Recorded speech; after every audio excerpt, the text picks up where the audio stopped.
Heavenly Father, today we put on the full armor to protect us against attack. We put on the belt of truth to protect against lies and deception. We put on the breastplate of righteousness to protect our hearts from the temptations. We put the gospel of peace on our feet to walk in your light, peace, and freedom with the Holy Spirit. We rebuke anxious thoughts. We take up your shield of faith for protection to block and destroy all the darts and threats thrown at us by the enemy. We put on the helmet of salvation to cover our minds and thoughts, reminding us that we are children of a mighty King. We are forgiven, set free, saved by the blood of Jesus.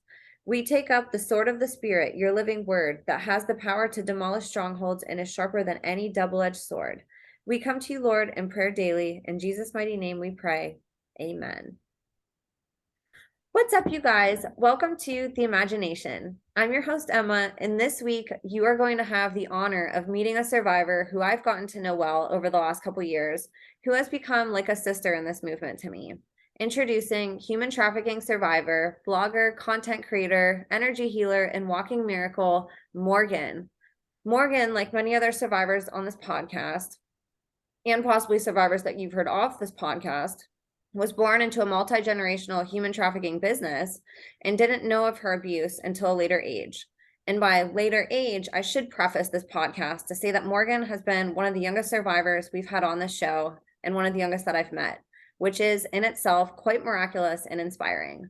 Morgan's story takes us through a very well-spun web of deception, and the way she's been able to piece together the puzzle of her life is nothing short of being as miraculous as it is that she's standing here before you today speaking her testimony. There are many things to highlight in Morgan's story, and we will get to that momentarily after this intro, but one of the most uniquely important highlights I want to state now is that unlike many survivors who have, quote unquote, never had proof of their abuse, part of Morgan's story that's incredible involves more than one of her perpetrators going to prison for human trafficking, along with public records and articles that we're going to share. When I met Morgan a couple years ago, I was so amazed at the grace and healing she had already come to understand and embody, and I couldn't be more honored to add her testimony and voice to the incredible library of survivor stories we have on this podcast. Please give Morgan your empathy, blessings, and prayers, as this is the first time she'll be telling her story in one shot on a long-form podcast after taking the first step of completing a 5-part testimony she did in her own free time. I'll have that link below as well if you wanted to go listen, and I encourage you guys to because it was amazing to listen to her. Morgan's story involves many layers, locations, and players, some of which you may know by name. I'm so proud of Morgan coming on to share, as we've been planning on working together for many, many months now, and she is just a breath of fresh air and an incredible inspiration in every way possible.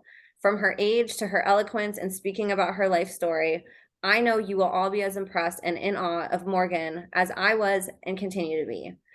Those who tried to break her didn't realize she would grow up to be unbreakable.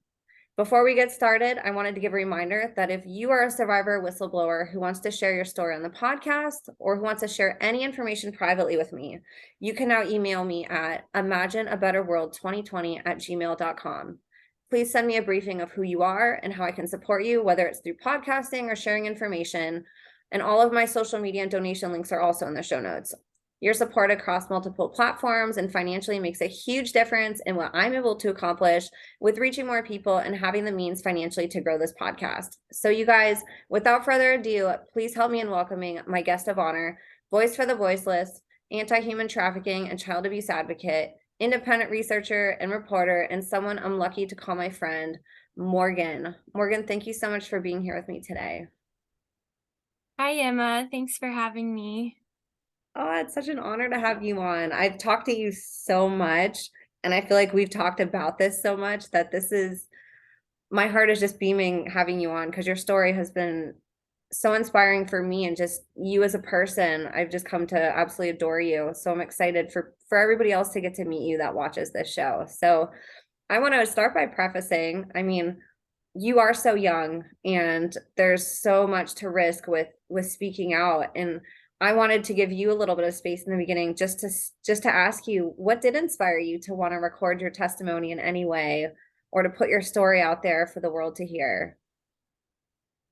Yeah, I do really feel like it's a bit of a calling for me, especially since I do have that proof. And like you said, they try to break me down, and I've come so far already with breaking through all of that and seeing the truth. And I want, like you said, I want to be a voice for the voiceless. So that's what I focus on also is there's a lot of people out there who don't have a voice or are afraid to speak up. And so I do it for them, a lot of it for them. And since I do have kind of have this proof, I felt a responsibility to come forward. That is such a deep lesson to learn, especially so early in your journey, because it's not like, I mean, you're very young, like I said a couple times, this isn't something like a lot of the guests that I've had on the show, for example, where you've had 20, 30 years to process it and to heal. You're realizing so much in such a short period of time. And that's one of the things that I've been most amazed about with you is just the level of wisdom that you've been able to acquire and learn to express in such a short amount of time. It's amazing. Yeah, thank you. Yeah, I do feel like I have learned a lot, and it's great to be able to share that. And there is a lot of people who have said that I've inspired them and opened their eyes. And that really makes me feel great because that's why I'm doing this. And it makes me just like keep going. And it makes me know that I'm in the right spot. I'm doing like exactly what I'm supposed to be doing. Oh man, I couldn't agree more. And I didn't mention this in the intro, and I want to mention it now for people listening. I'm going to link Morgan's Twitter in the show notes also. She goes by Stellar Truth. She posts a lot about her story on there, and I highly recommend that right now or as soon as you can to go support her on there because everything that you're learning here, we're going to condense a lot into a short amount of time, but she does express a lot and she's always giving updates on where she's going to be on podcast or where what type of content she's creating. So she does a phenomenal job expressing more of her story on that platform too. So I want to encourage you guys all to go support her. So Morgan, I'm going to turn it over to you if that's okay, and let's start diving into your story wherever you want to begin with it. Okay. Yeah. So with my childhood, I kind of had like a regular childhood, or it seemed like it was regular while I was growing up. But then there's also some things that are kind of odd or like strange or different about it. And one of those things was my parents moving us out into the middle of nowhere, being isolated. Um, that contributed a lot to how I grew up and the person I became, definitely. And um then I went to school in the city, and so I was growing up a lot different than the kids that I was going to school with. So I sort of had these contrasting views. Um and I went to a Catholic school in a Catholic community, and so most of them are being raised a certain way, and their parents are Republicans, and my parents are very political and they're Democrats. So they were sending me to this school, like, even though they don't even believe in a lot of the values, and they're not Catholic, they're not religious, and all of this stuff. So it was a bit strange. I was always sort of like on the outside a little bit, like no matter where I was. And growing up out in the country, it being really isolated, I spent a lot of time on my own too and everything. So there's that. And um somebody I'm going to mention later is Tim Nolan, who was a judge, and he was originally an attorney, a lawyer. Um, and my dad was a lawyer. And so when my dad was first starting off after law school, he was being mentored by Tim Nolan, and he worked underneath him, and my mom did as well. So Tim Nolan and his wife had their own law business, and then my parents worked with them and for them, and that's where they kind of got their start for their own business later on. And it was Tim Nolan who found our house and suggested where we should go and how we should leave the city and go out and live in the country. And so he had a lot of control over their decisions and where I was going to go in life and everything. Because, yeah, then later on, he decided what school I was going to go to, that Catholic school. He was the one who picked that, and his grandkids went there as well, and his daughter volunteered. So there's that, and a little bit about my parents. My mom grew up in Eastern Kentucky, and she really wanted to get out. And she thought college was the way and everything, and she became really political. She also had goals of being a lawyer, an attorney herself. But she just helped my dad with his business instead. But so she's pretty knowledgeable about the community, the law community, and how to run the business and everything. But her and my dad were both very political. They had really big goals in college, and they had big goals for me as well. They kind of saw me as like an extension of them, and they wanted me to go into politics, and my mom wanted me to like run for mayor eventually and things like that. So they were kind of like pushing their ideas on me and their way of life.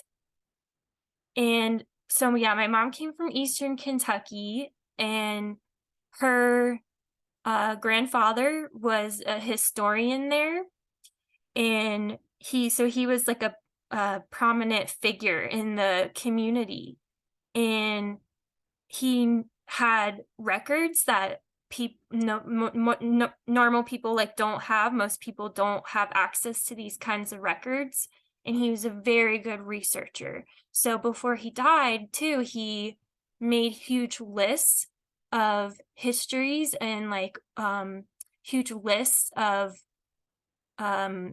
sources for certain historians, where to find certain things, like, and this was all information that was hidden, and he decided to pass it on so that his research could continue.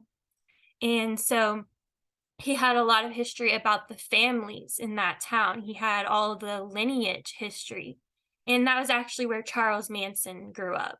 So during that time period was when my grandpa was a leader of the community, and he was in the Moose Lodge as well, which is like, a society and everything. Yeah. Yeah, so he had a lot of power. That's like where my mom's family comes from. Do you And then know if he was, did you ever see anything Freemasonic, or did you ever catch wind of any of that growing up from that side of the family? my mom was very proud of him. And oh yeah, and he had a moonshine business, a secret moonshine business during Prohibition. Oh, wow. Yeah, and so he sold moonshine up to the casinos in Cincinnati, and that's where my dad's family was. So my parents used to always joke about that my mom's grandpa sold moonshine to my dad's grandpa. So there's that sort of weird connection. I'm gonna say maybe it wasn't a joke. Yeah. She was very proud of him, and he was a photographer also, like cuz that's where some of the record keeping comes from. So there's and he was a writer. So she was very proud of like his way of life and his Celtic background as well, his Welsh history. That was a big part of their family. That's actually why she named me Morgan, because it's a Celtic name. And she named me after the legend, King Arthur's sister, Morgana Le Fay, who was a sorceress. Yeah, so she named me Wow. after a witch. Yeah. Oh my goodness. I didn't know that. Yeah, there's a lot. There's a lot to it. Everything's so intentional, isn't it? Yeah. And so she comes from that sort of proud lineage, but she came up to Northern Kentucky after college to start this business with my dad and everything. And he comes from more of a Catholic background, and they sort of butted heads a little bit because they both had these proud backgrounds that they were both proud of that were different. Um, yeah. And so with my dad's side of the family, before they came to Northern Kentucky, they were, a lot of them were in Cleveland, Ohio, and they were a part of something called the Cleveland Syndicate, uh, which is like the mafia. And they owned casinos, horse track races, and a branch of the Cleveland Syndicate decided to come to Newport, Kentucky in northern Kentucky. And that's where my dad's family was. He was a part of that. And they were very proud of the fact that they uh, were in this history of where they set up this mob town, basically. And if you go to Newport, Kentucky, you can even go on tours. They're called like gangster tours or something like that. No way. Yeah, and my prom was at this place called the Syndicate. So like it's a whole mob town. Like the whole main street used to be casinos, um and that's like where their human trafficking was going on. And it started with my family. They had a casino up in Cleveland, and so then they came to Newport, and they were a part of that whole scene. Now, And what quick question, was the Cleveland Syndicate, is that something that's well known in Cleveland, or else is that more of a secret society type structure? no, it's known. Wow, Yeah, you really? can find out the history of all of this. And there's actually a crime journalist. His name is Hank Messick, and he wrote mainly about Newport, Kentucky and the Cleveland Syndicate, and he was actually friends with my family. Yeah. Oh, Yeah, he was friends with them, and there's a big FBI bust, because they wanted to go in and clear out all the gangsters in Newport and everything. And so a lot of my family was upset about that because they lost a lot of money. They basically just went in and took all their money from like bootlegging and human trafficking and everything, you know? And so my family will talk about that all the time, how they're mad about that and how they would be richer now if it hadn't have happened. And, unreal. and so a lot of them went down to Florida after that. And Hank Messick also moved down to Florida, and he was next door neighbors with my family. Yeah. Wow. So that's a bit of my dad's history. He comes from this family that has history with human trafficking, and they teach poker to all the kids too. So I learned how to play poker when I was like 5 years old. Oh my gosh. Wow. What an interesting skill. Yeah, it's kind of a weird thing they're proud of. Yeah. I just try to imagine cute little Morgan going to school and like your friends are like tying their shoelaces and you're like, I could play poker. Yeah, so that's what I mean, where I had a normal childhood, but then there's a few things that are a little bit abnormal, different, that stand out like that. That you had in your conscious memories. Yes, exactly. Yeah. And that's what I mean. This is all stuff that is openly discussed, the mafia and everything. Yeah. So it was openly discussed that my family was once human traffickers during Prohibition.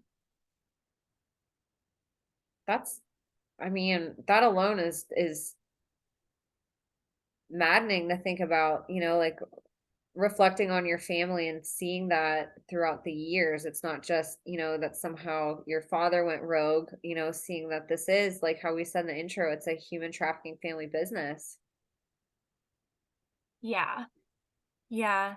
And they did kind of act like it was something that happened like back in the day and like that was more acceptable back then or whatever. And um, Did they they use those terms when they talked about it, or what was the description, or what was the story that you were told? that they were selling girls. And there's like cocktail waitresses and everything too. Um and they basically said that some of those girls were used um for the other businesses that were not as like in the front for everybody. Oh my gosh. Wow. Thank you for sharing all that. Yeah. Yeah. So with my Catholic school, the one that the judge Tim Nolan picked, it has a lot of weird history as well, and it's really old. The um, it mainly is controlled by these nuns, and they came from Germany originally, and um, they bought land from the Collins family, which is Okay. uh, some of your viewers might know about their history with everything. And the land was owned by the Collins family, sold to the nuns for the purpose of the school. Um, and it's right on the river, right on the Ohio River. Um, and it's kind of like a little campus, like it has a whole little community, it has a convent and a whole bunch of like retirement houses for all the nuns and everything. And um my school building was really, really old, really old. And the nuns used to live in the building that I went to school in. And they still had the beds there and everything too, which was really weird. Wow. Yeah.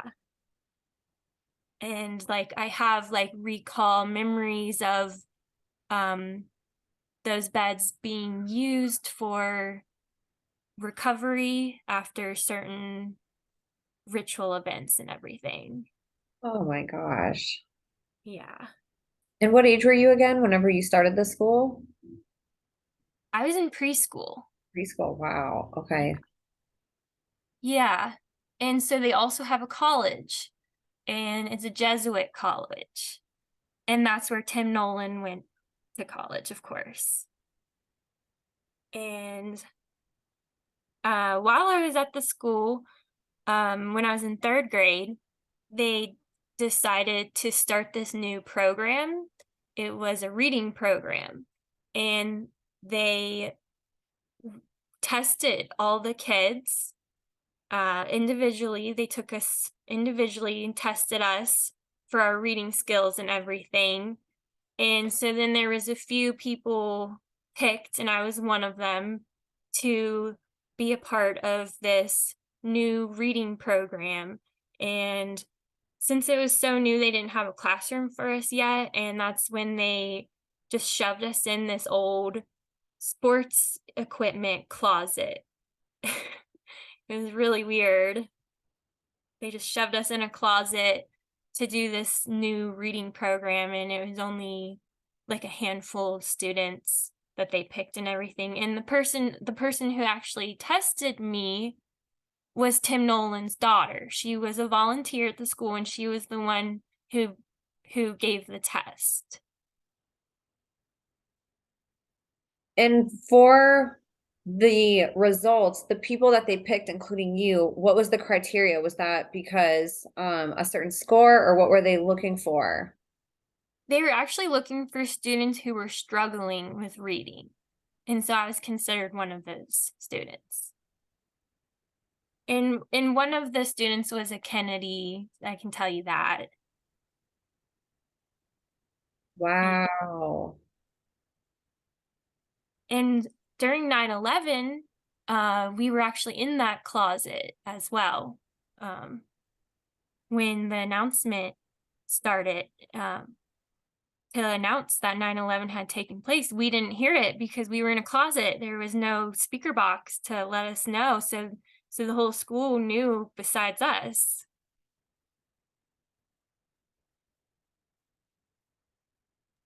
So that was really weird. And so, yeah, I've struggled with reading. And then after that, I was really, really good at reading. And later on, I had been sent to a tutoring center. And the purpose of the tutoring center was to help me with testing, was to help me um, with testing skills for the tests that I was taking in school. And they tested me before I even entered the testing program. And they gave me a reading test, and um I just passed the entire thing. Like I went all the way up to 12th grade reading level, and they didn't have anything past that and for me. So I just like all of a sudden like was really good at reading after this program. So that was weird. Yeah, I would say. And is that a period of your time, or a period of time, I should say, that you didn't have a lot of memories from growing up? Actually, like being in that closet in that period?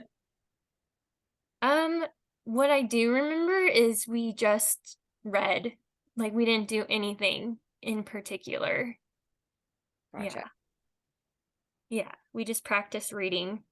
What did they tell, not just your parents, but what was the cover story? Just that nobody was concerned that you guys were in a closet. Nobody asked, like, why don't you have a classroom for them? I mean, No, they acted like it was a good thing that they're being active to start this new program at the school, and that it was going to be good for the students. And we were like the we were the first people to do it. So it was like supposed to be an honor for us to be like testing this program out and being the first ones to do it, and then being so successful with it and everything. wow. Okay. Yeah, and my parents, since they weren't Catholic, they sent me to the school to get a good education. Like that's what their whole thing was about, was because they wanted me to go into politics and everything. So they wanted me to get a good education, and then they wanted me to be able to network with these other people who were going to this school too. Like it was like an exclusive school as well. Like you had to be tested to even get in, and the classrooms were really small. They kept it small on purpose. Wow. Okay. That's, it's things like that that get glorified in society because they label it something like exclusive. It sounds like, oh my gosh, I wish my kids could be in that. It sounds so luxurious and something to strive for. And it's really sad that we don't ask any questions about it and dig a little bit deeper. We just put it on a pedestal basically, and who knows what's happening in many of these schools who advertise themselves that same way. I agree. And a lot of what was going on there was normalized as well, since it was a small community. And when you're within the community, they're going to normalize their way of being. And they definitely did see everybody else as like outsiders who just don't understand, and we're like better because we have this focus on religion and education, and we have this small community of people who are educated. Man. And one more question too before you continue. Did you know of Tim Nolan as a child? Like, if you would have seen him, would you have known him, or was he more just somebody working on the back end with your dad that you didn't know about until you had memory recall? No, I knew him. I knew who he was. He was basically like a family friend, and he took us all kinds of places and everything. Oh my gosh, creepy. Yeah. Yeah, one place he and his wife took me was Fort Ancient, which is like a Native American grounds and everything.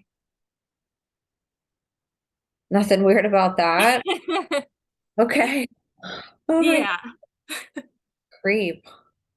Yeah, so he was around. He was like, and I think even in some of the articles, some people say, he was seen as like a character, like a jokester kind of person, like silly, like um grandiose, like he was a big member of the community. And um he I guess I can get more into that when we bring up his articles and everything. Perfect. So then while I was at that school, I didn't know this, but there was a lawsuit happening.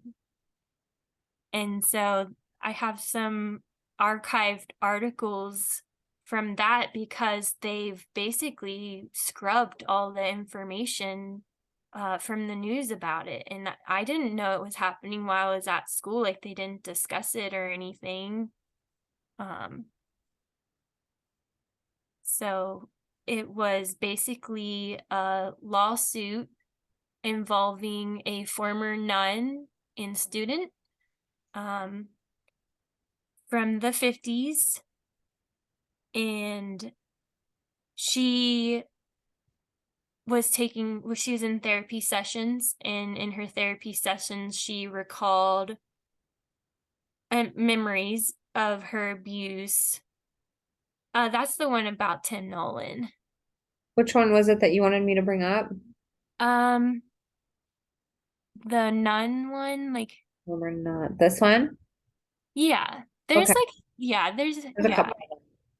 yeah, and these are just kind of archived articles that people on the internet were able to snatch up, and they want the information to stay available to people and who look into this type of stuff.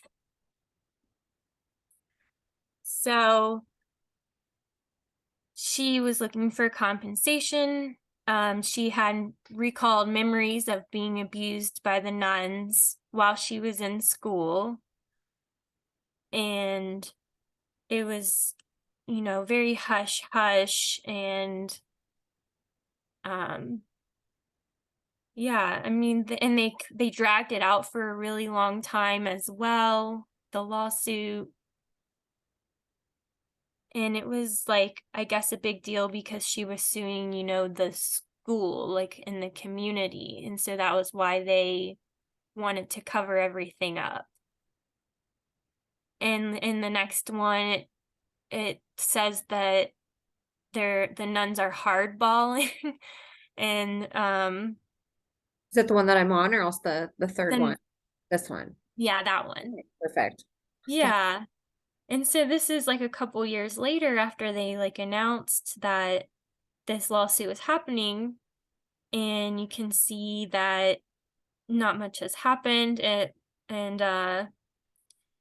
the her attorney went to go talk to the nuns and everything.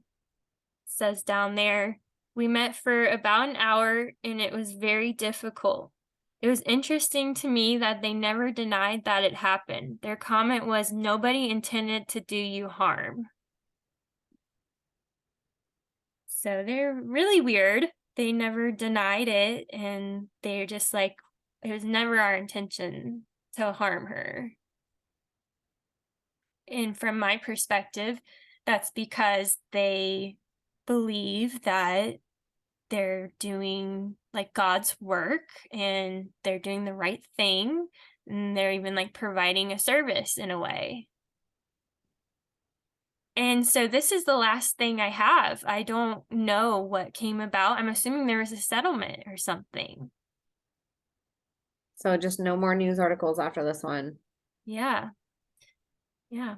And like you said, they scrubbed the originals off the internet. Yeah. So maybe there was, and I just never saw it.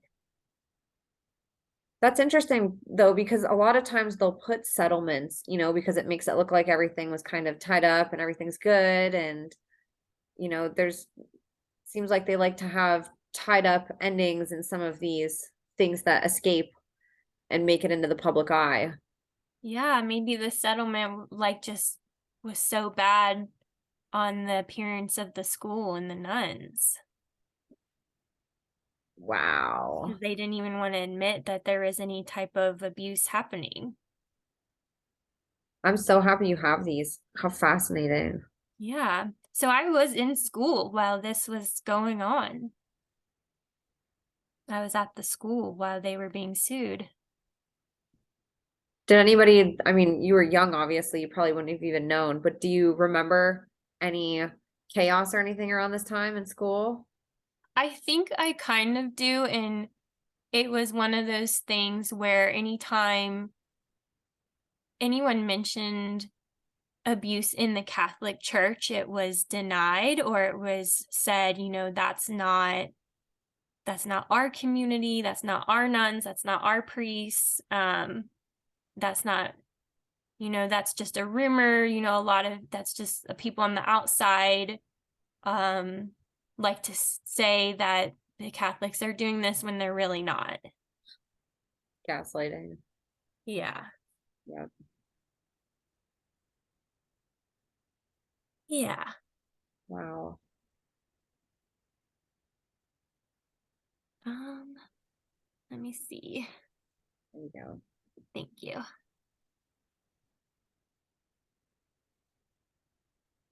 It's amazing what you've been able to piece together, by the way.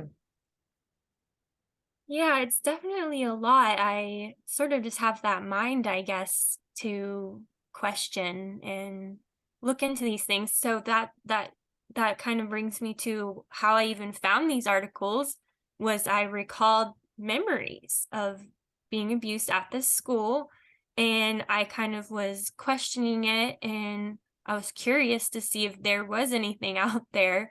And so I went searching, and then just so happened to find this case of this other woman who was suing because she recalled memories. How old were you when you recalled your memories? I was 27. Wow. That's when I started recalling things. Yeah. So about 3 years ago now. Yeah. And that was one of the first things I recalled. And so that's why I kind of had doubts, because I was kind of questioning it, and I was like, what even is this? Like, why is this appearing to me? Why would I have these thoughts? Why would I think that this was happening? And so I went searching to see if there was any information out there about my school. And I found some. And that woman just so happened to recall her own memories, or she would have never even sued them. And she recalled them in her therapy sessions and everything. What was it for you that sparked or triggered that first memory to come? Was it a moment that you remember, or was it something else? I was just sort of questioning everything.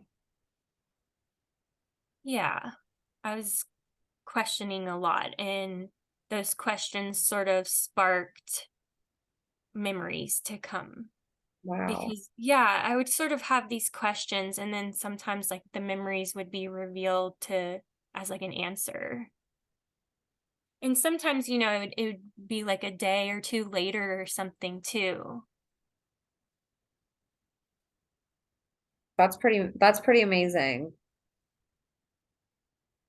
Yeah. Yeah, it's a lot because I just knew that there was definitely something off with my family and everything that was kind of going on around me. And so at that point in time in my life, I just started like questioning everything and just like remembering my childhood and questioning things that had happened and everything. Yeah. So you had those memories, and then up until that point, you, like you said, you had known in your gut that something was off, but you didn't really have context for it other than your feelings. What was that process like for you when those memories started popping up? And what was it?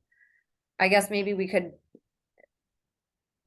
talk about it as what your life really was versus, the cover story that you had only known up until that point.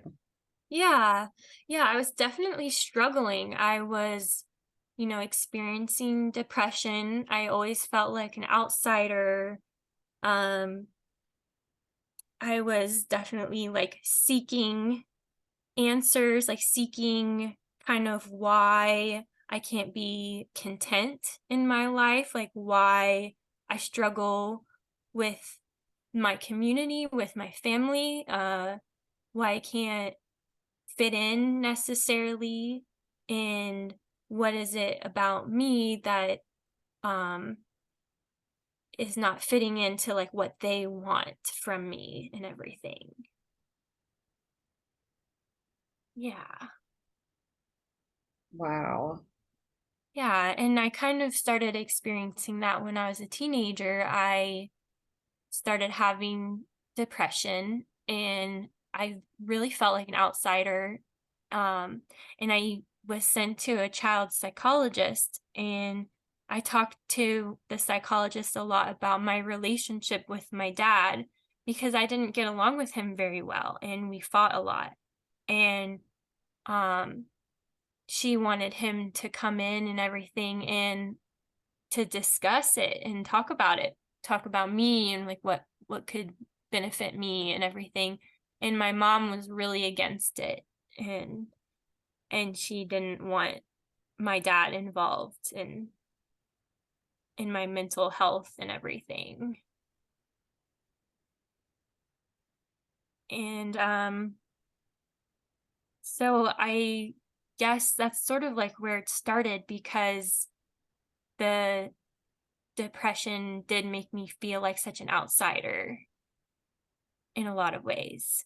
And I was struggling with things that other people have had troubles with, like when I was really young, I would accidentally like scratch my legs and like make them bleed and things like that. So like nervous ticks, like when I was a baby, I had like a nervous tick in my eye.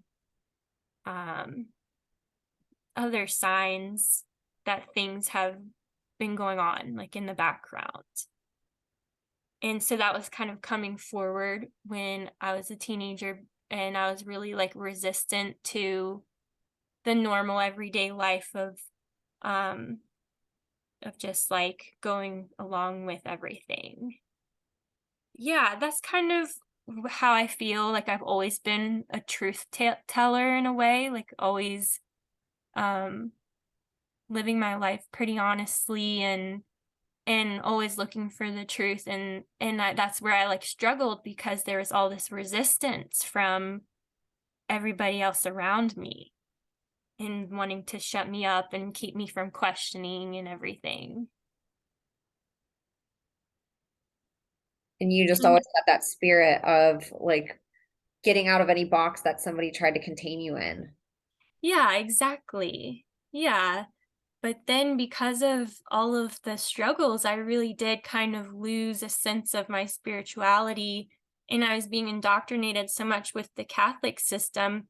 I really rebelled against it because I was struggling so much in that community that I grew to hate it and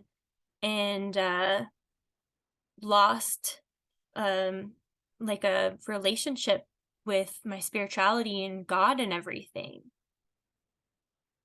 And that was kind of like where um that's sort of like a good thing though. That was like my rock bottom to kind of catapult me back up to like where I needed to be and everything. Um so there was some weird stuff going on when I was in college as well. And my parents both went to the same college that I went to. And they were involved in Greek life, and they convinced me to join a sorority and everything. And that's where I kind of learned some stuff about rituals because this was all happening, um, consciously.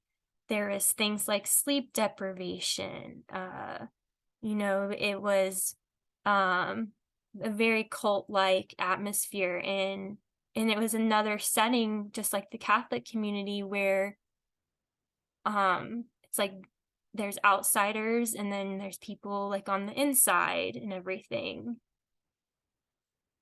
And when you say sleep deprivation, was that through the sorority as like an initiation thing, or else that was perpetuated by the actual school or staff? Through the sorority as like initiation. Every initiation, we had to do the ritual before the sun came up because it was supposed to be so secretive and everything that it's like a whole thing that you have to do it under the cover of dark and all of that. Oh my gosh, that's something now in hindsight, after learning about secret societies and even how, you look at Skull and Bones and these different college level secret societies. And it is just crazy to me that we allow fraternities and sororities and that we almost look forward to getting into them like it's an honor when they're so sadistic in nature in so many ways.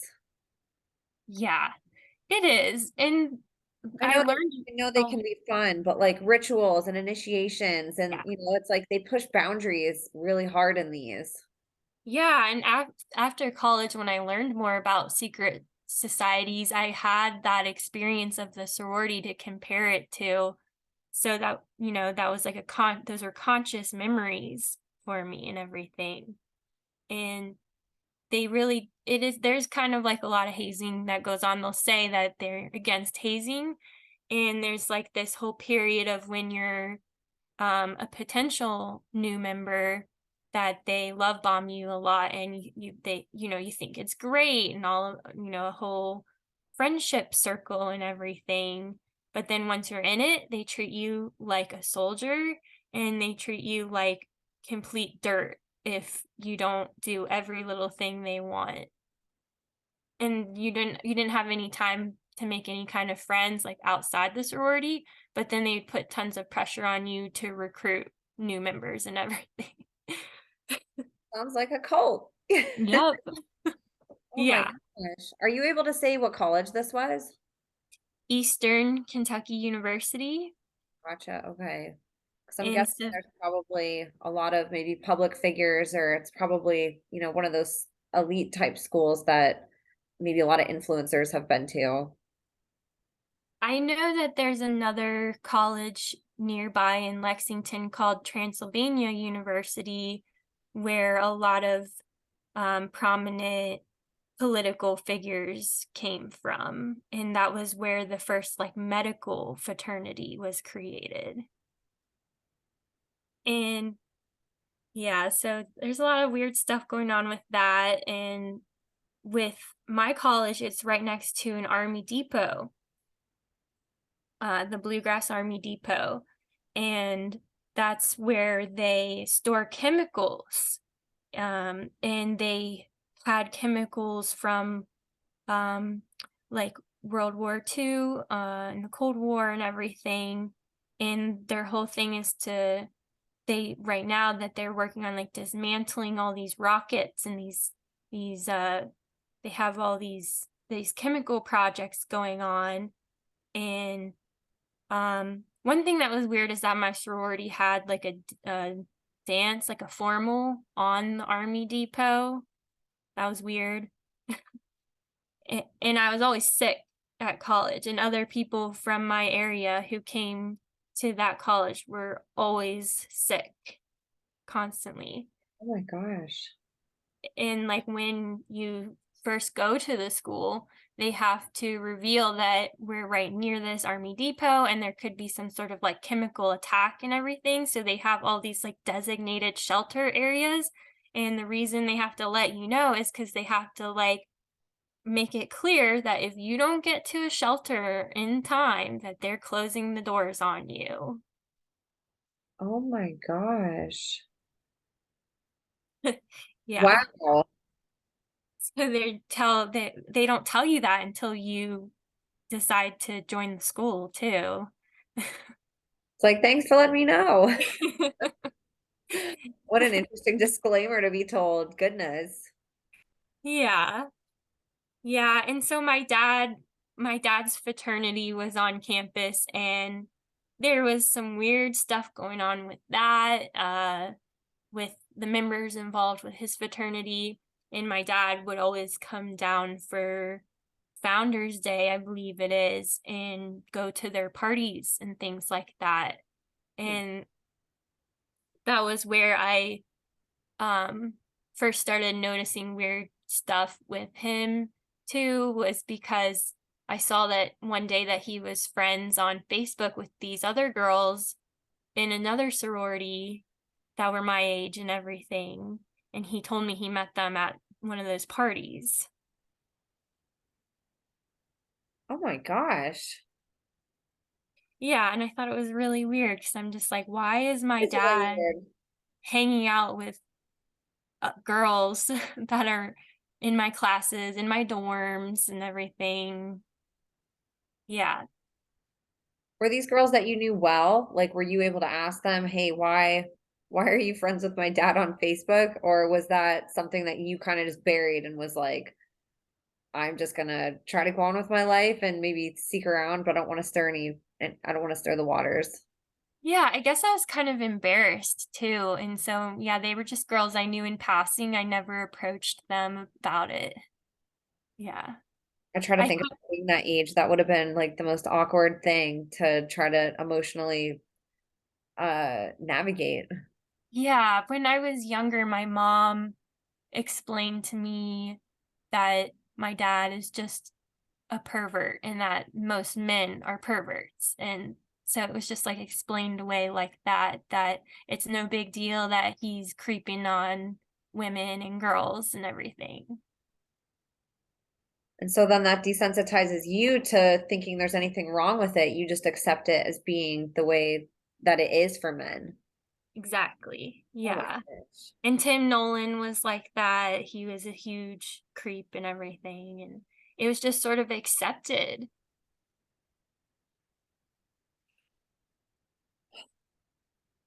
It's And upsetting. I do have recalled memories as well at college, with some of my handlers, and some of them were like at parties and things like that, where I was like taken to parties, and then like uh, they would like wait down in the living room and everything, of these houses, and then my handlers would, um, take me back and everything. And one thing I remember in particular is my handlers really liked that I was at college, because it gave them like a chance to get away from um the regular community up in northern Kentucky and everything. So they had certain more freedom as well, since I was away. And they got to live more freely and everything, like through me being at college.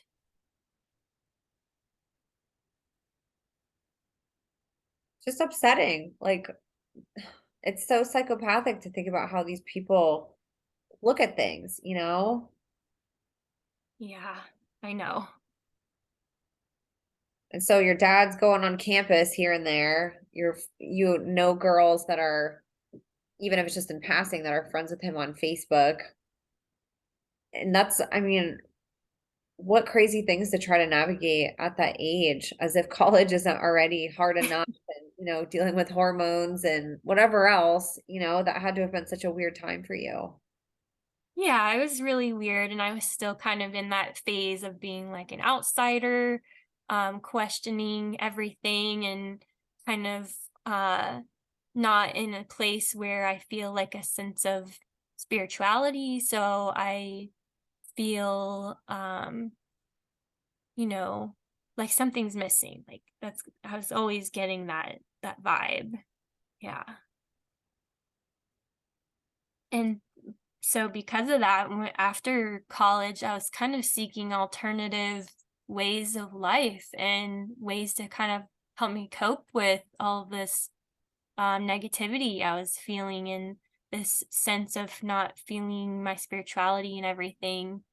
And so I was able to sort of get more in touch with, I guess, my spirit and everything. And that's when things really started to pick up for me and everything. And I started researching more as well. Um, I wasn't busy with college classes. I started researching and questioning everything. And with that, you mean like diving into, say, conspiracies and different, like, hidden history and things that you're not taught in school. Yeah, exactly. Because I was a history major. And when I found out about secret societies and other histories that they didn't teach me about in school, I was really interested and thought it was fascinating that they kept like kind of kept this information from us and just gave us that like the watered down version and everything.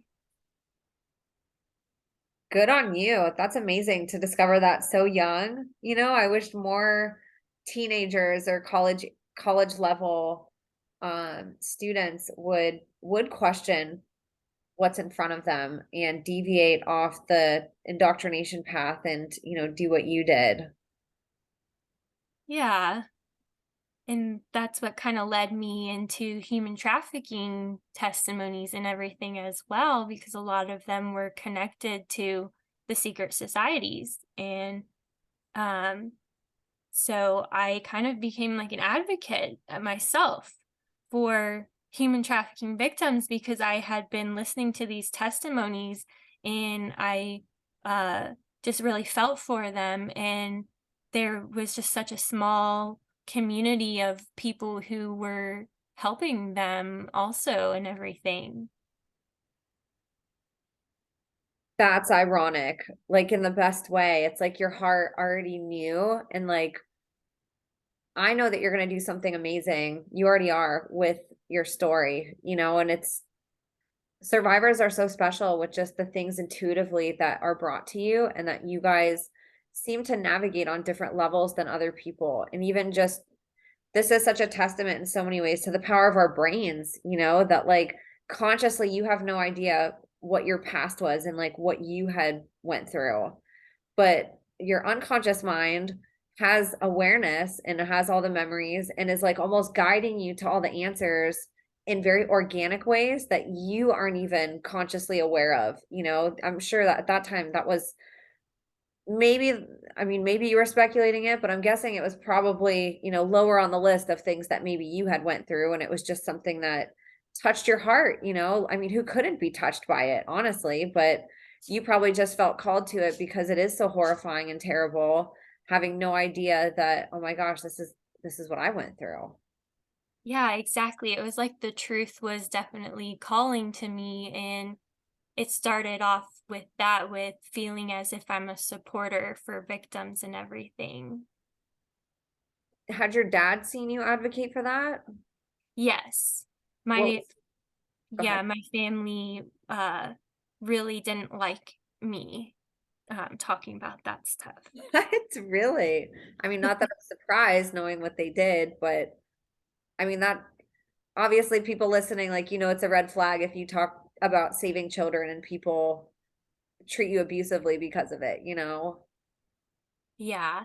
Yeah. And um yeah, and I guess I can get more into that in just a minute too. Yeah. When I came back from college, I was working for my dad's law office. I was working with him, and I started noticing a lot more because I was right there with him all the time, and he was hanging out with his clients, young girls that had drug problems and came from um, bad home lives and everything, and he was out seeking them as well. Yeah, he was out looking for them. He would use the jail sites to he and Tim Nolan both, they would do this. They used the jail sites to uh check out the young girls' mug shots to find out who was the cutest one and then offer them legal assistance and everything. Oh my gosh. That is so sick on so many levels. Like, that just made my skin crawl thinking about that. And it's like, what was the payoff? You know, like, what did they ask them in return? That's probably something we'll never know. Yeah, well, I do know that so they did recruit a lot of girls and they um paid them in drugs and things like that. And like it was sort of even similar to my sorority experience where they would love them bomb them at first, like, I'm gonna take care of you. First I'm gonna take care of your legal issues, and then I'm gonna uh get you an apartment and pay your rent. I'm going to get you a car. I'm going to take care of you. And then when the girls wouldn't necessarily perform or do what they wanted, that's when they would get nasty with them and everything. Yeah. Wow. And yeah, there was like one girl who um this is kind of weird, but this my ex-boyfriend um would like went with this girl for a little bit. They sort of casually dated, and later on she was with my dad and she was a client, and I had to like talk to her about her case and everything. Oh my gosh. Yeah, so it's really strange. Yeah. Yeah, to say the least, girl. Yeah. Um and I started like snooping on him and everything, snooping on his computer and all that. I was really I knew something was going on because it was obviously really weird, all of this stuff. And I found, a bunch of stuff and everything, like basically kind of just pointing to like what I just told you, like um involvement with girls and things like that. Oh my gosh. Were these girls minors? I'm guessing, or like college level, or what was like what age was he targeting with this? Usually, yeah, college level. Um, but then later on, I did find out that he had a long-term girlfriend, quote unquote girlfriend, who is 14 years old. And I was 16 years old at the time when he started, like, quote unquote dating her. And that lasted for 4 years. And her parents knew about it. Um, and he would give them cars and everything like that. He to keep them quiet from not telling my mom, Oh my and I God. guess the police too. Cause yeah, it was just sort of weirdly normalized to me. I saw this website that had exposed the girl, and it was basically to talk bad about her and talk bad about my dad and everything. And all the comments were saying, my dad should be in jail. And that's when I kind of like realized, I was like, oh my God, yeah, like this is like a crime. My dad could go to jail for this. Like this is really bad that he's doing this. And I And didn't even realize it until I saw those comments saying it. and he had no idea that you were snooping, right?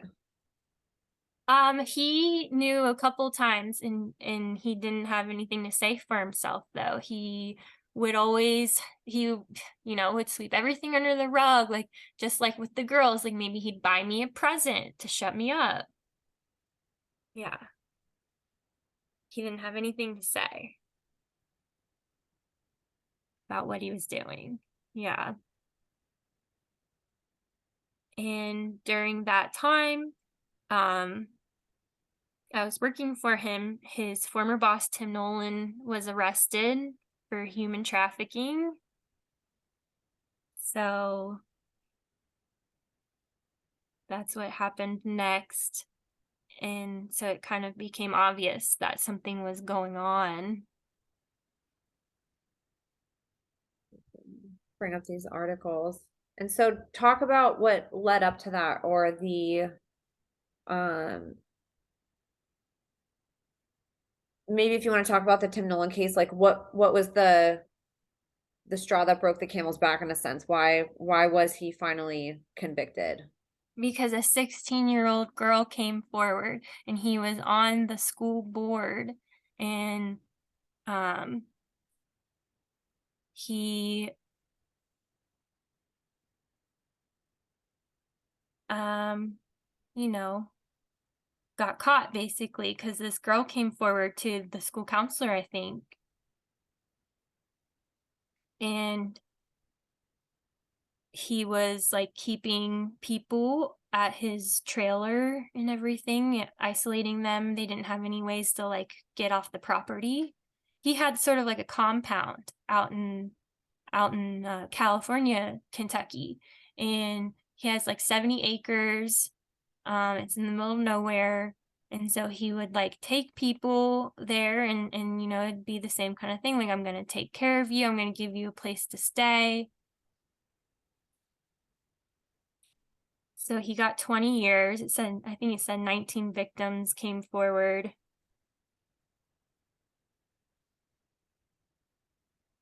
It's always fascinating to me when somebody does get convicted, just because it's so rare. There's definitely no shortage of people whistleblowing, and we know that most people don't have quote unquote, proof evidence most of the time to be able to prove it. So that gets used against people, and their voices and story don't get heard, and their abusers certainly don't get convicted. So I think it's fascinating. Part of me wonders, like, what did he do to mess up, maybe, or like who did he piss off that they've, or like maybe he was just supposed to be used as a scapegoat, maybe that way it was kind of like tying up the situation in a bow and making people look the other way, like, oh well, that's all taken care of, that's gonna stop now because he's gone. You know what I I mean? guess, yeah, I guess it was his being the Trump campaign manager that mainly got him a lot of attention. Yeah. And his daughter, that did the reading test was mentioned in that last article because she's like a clerk. So there's the rabbit hole. That's his bar that is near his property in California, Kentucky. And that's like where people were being trafficked from. Oh my gosh, it looks so creepy. It is. It's really creepy. It's just like a little hole in the wall. Uh, and he had his whole family lived on the compound. There's like 5 houses. Oh my goodness. And is this siblings and stuff like that, or like what type of family? His kids, all his kids. Oh my gosh. Yeah. Ugh. And his grandkids. So he was put away, and Oh, it was 20 years that he was sentenced to.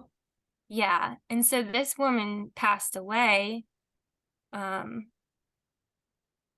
And she was kind of being used by him. I guess he was providing her with drugs, and I believe it was her daughter that was the 16-year-old that came forward, Oh my gosh. because that was what her mother said, was that he was just like, he, right there. um yeah, I'd like to know why he did what he did to my granddaughter. Now my daughter is not here for us. He took her from us, and so he messed with like the whole family. Just took the whole family out into the country and was using them and everything, and manipulating them certain ways with drugs and everything. Oh my gosh. Trailer that Nolan once used. I mean, how Yeah. creepy is that?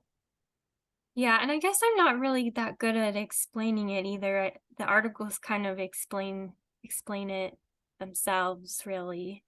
Yeah, and I'll link it. I mean, this is a lot of information in here. So this is, and a lot of it doesn't have to, I mean, it's not your story.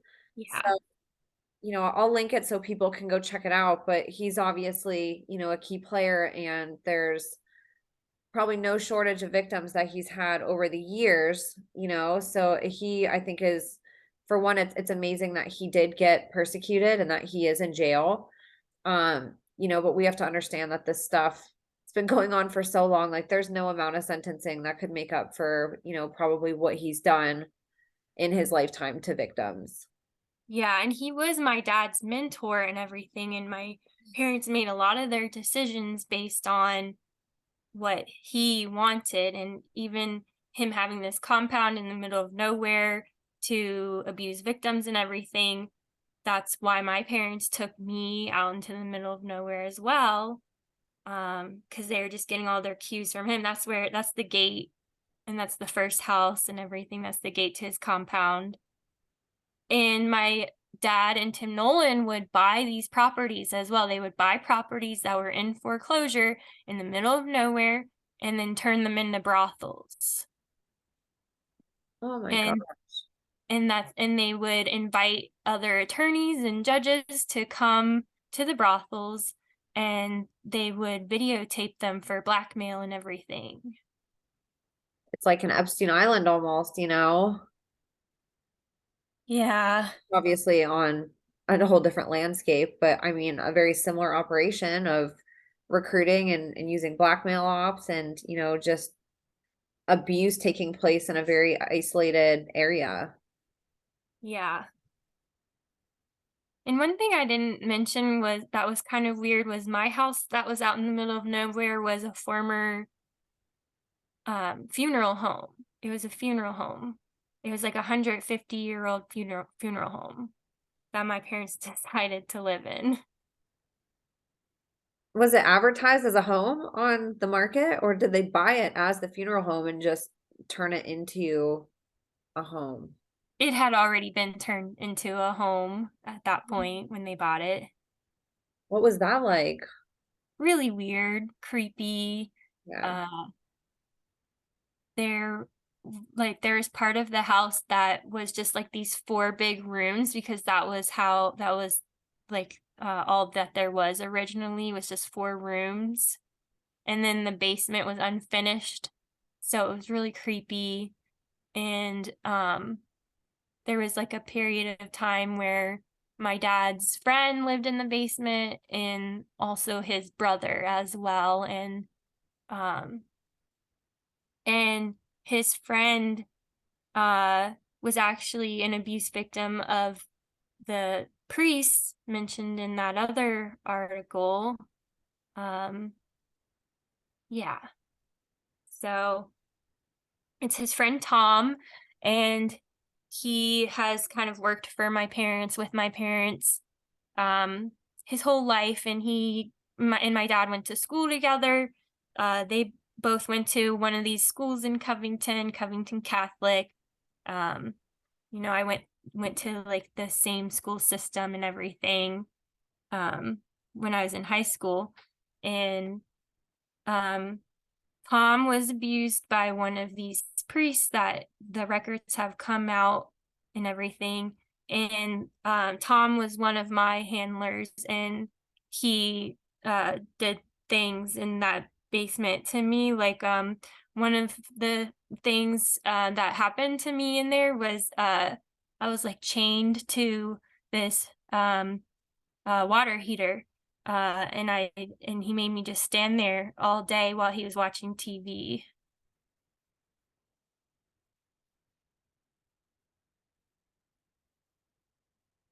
So I just had to stand there. Oh my gosh, Morgan. I am so Yeah. sorry. Yeah, I would just stand there for hours. And he would just watch TV. Were you Yeah. the only child there? Yeah, I was an only child and I was the only one there. Oh, gosh. Yeah. Was there anybody else there? Or was it just you and him? Just me and him in the basement. Oh my gosh, what in the world? Yeah, I think my parents were upstairs just doing like regular stuff while that was going on, but he was a programmer. He was in charge of a lot of my trauma-based programming. So he is involved with a lot of that, and he worked for my parents, so they kind of designated that job to him. Was he your main handler? And did you have other handlers? And you're more than welcome to name them or not if you just want to talk about that maybe for a minute. Um, he was sort of the main programmer while we were out in the country in the middle of nowhere. Um, but the one that I mentioned, like in college, that was a different handler. He is like around my age, and so he was kind of like put through the programming like alongside with me, but also um in charge of me. So and he was kind of my main handler. And he had to do a lot of the rituals with me and everything. He took the place of my dad. So my Okay. dad didn't have to do it. And how old were you when he started handling you? Well, we were in the program together, so they from the very beginning pretty much like, when he was really young, they were constantly training him on what to do, and they kind of it's sort of like a trauma bond. They would use us against each other in a lot of ways and stuff. So they tortured him a lot, but then it was like to get out of being tortured, he uh would handle me, like how they wanted and everything. Oh man. And that's why I said he um really liked having like that freedom at college and everything, because he kind of got away from like his main handlers and everything. That makes sense. So sad that these systems exist. It's like I can't imagine going through life, whole life, and never breaking out of that to be able to experience something like joy or unconditional love or just not maybe a day of just not being afraid or like, worried about something or feeling so traumatized. It's just so sad that, and you see it Yeah. in moments like that, like how you said he used it almost as an escape, which is so horrible because it's like he's escaping something horrible to do something that's still horrible, just like maybe a little bit less horrible, you know? And it's so sad that that's like the choices. It's a catch 22. Even the best choices that you make in these systems are still horrific. Yeah. And I actually do feel really bad for him because they did do a lot to him, basically to get him to the point where he would be a good handler in the future and everything. It's so sad. It's horrific. There's no excuse for what they do, because you see people like you who, you know, never conformed to it and never consented to it. So that we always have a choice, right? But at the same time, so many people don't know that they have a choice, and it's just it's such a sad system, like, it's horrific and it's sad, it's sad that these things exist and that we're not actively trying to put an end to it so, we can have a happier world. Yeah, I know. It is. So there's this article about the priests, and they had these records of priests abusing people, usually children that were um, helping out like lay people and everything that would help out with the mass and everything. And they had these records, dating all the way back to the 50s, and they just kept it all to themselves and everything. And until most of them were dead, most of the priests were dead. And then they're like, oh, yeah, by the way, we've got all these records of abuse. And this isn't even all of them either. There's more. There's like tons more. I bet this is probably just like a little teeny sneak peek of like what actually has been reported. Yeah. And I guess they're just sort of like Scientology or some of those other churches and cults where they're like, just keep it within the church. Like, we don't need this to get out to make us look bad, the same way my school was as well with their lawsuit and everything. Happens all too frequently. Wow. But yeah, so then, one of my handlers was abused by one of these priests, and he got compensated for it and everything. Oh, wow. So they had a settlement for it. Yes. And that was Tom, my dad's friend. Okay. And so was Tim Nolan, was that your father's handler then? Yes. Okay. I was gonna say, because Yes. it seems like, I mean, even picking like what school you go to, it seems like he was puppeteering your father and your family pretty thoroughly. Yes, exactly. Exactly. He was more of a leader, and my parents were um young members, and they followed his guidance um on what to do, and because to them it was the path to success. This was what they should do because Tim Nolan was successful, and they wanted that as well for themselves. And so what was the reaction in your family? This is a family friend, somebody that you pretty much knew since birth in a sense, and that your dad had a long relationship with. I mean, how was this what was the reaction of your mom and dad and your family members when he goes to jail and is convicted for 20 years? Okay. Yeah, this is kind of when everybody turned on him, and all of a sudden he's a villain.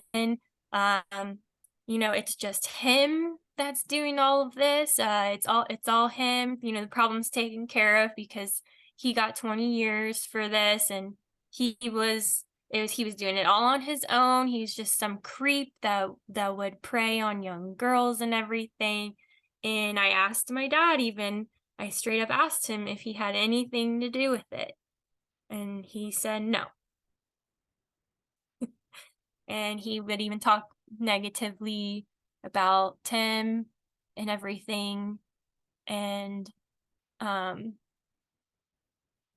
um yeah, everyone turned on him.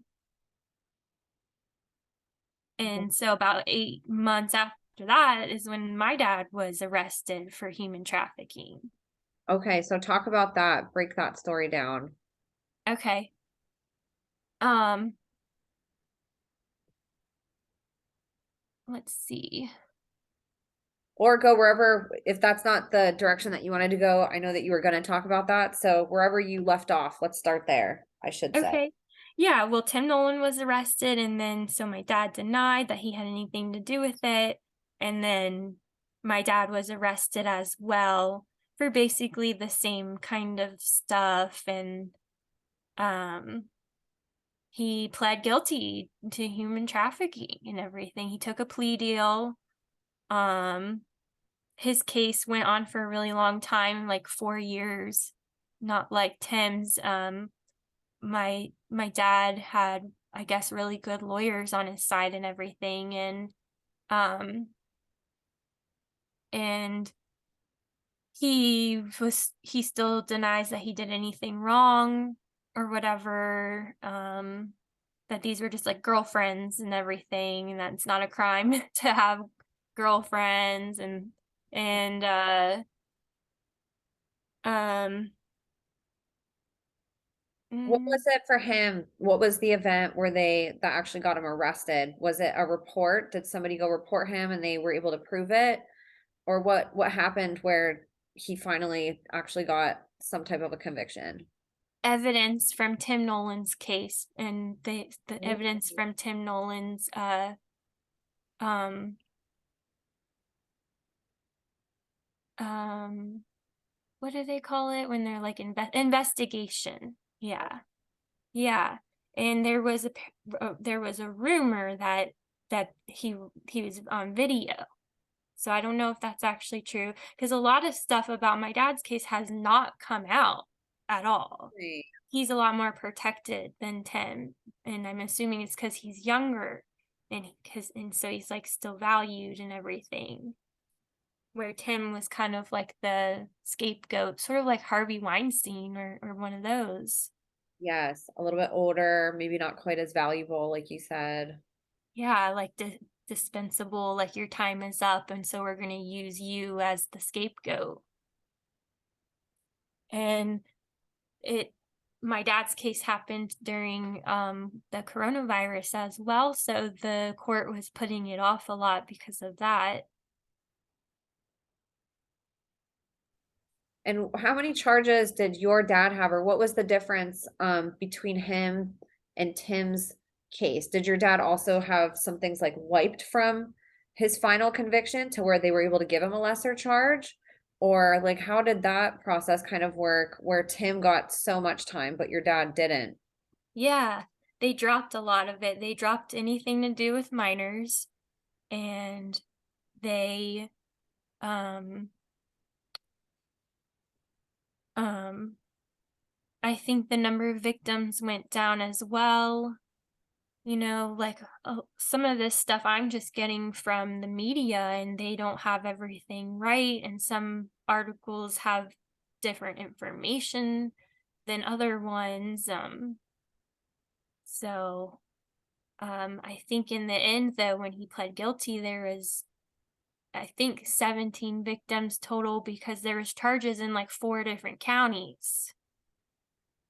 All in Kentucky, or were these different states too?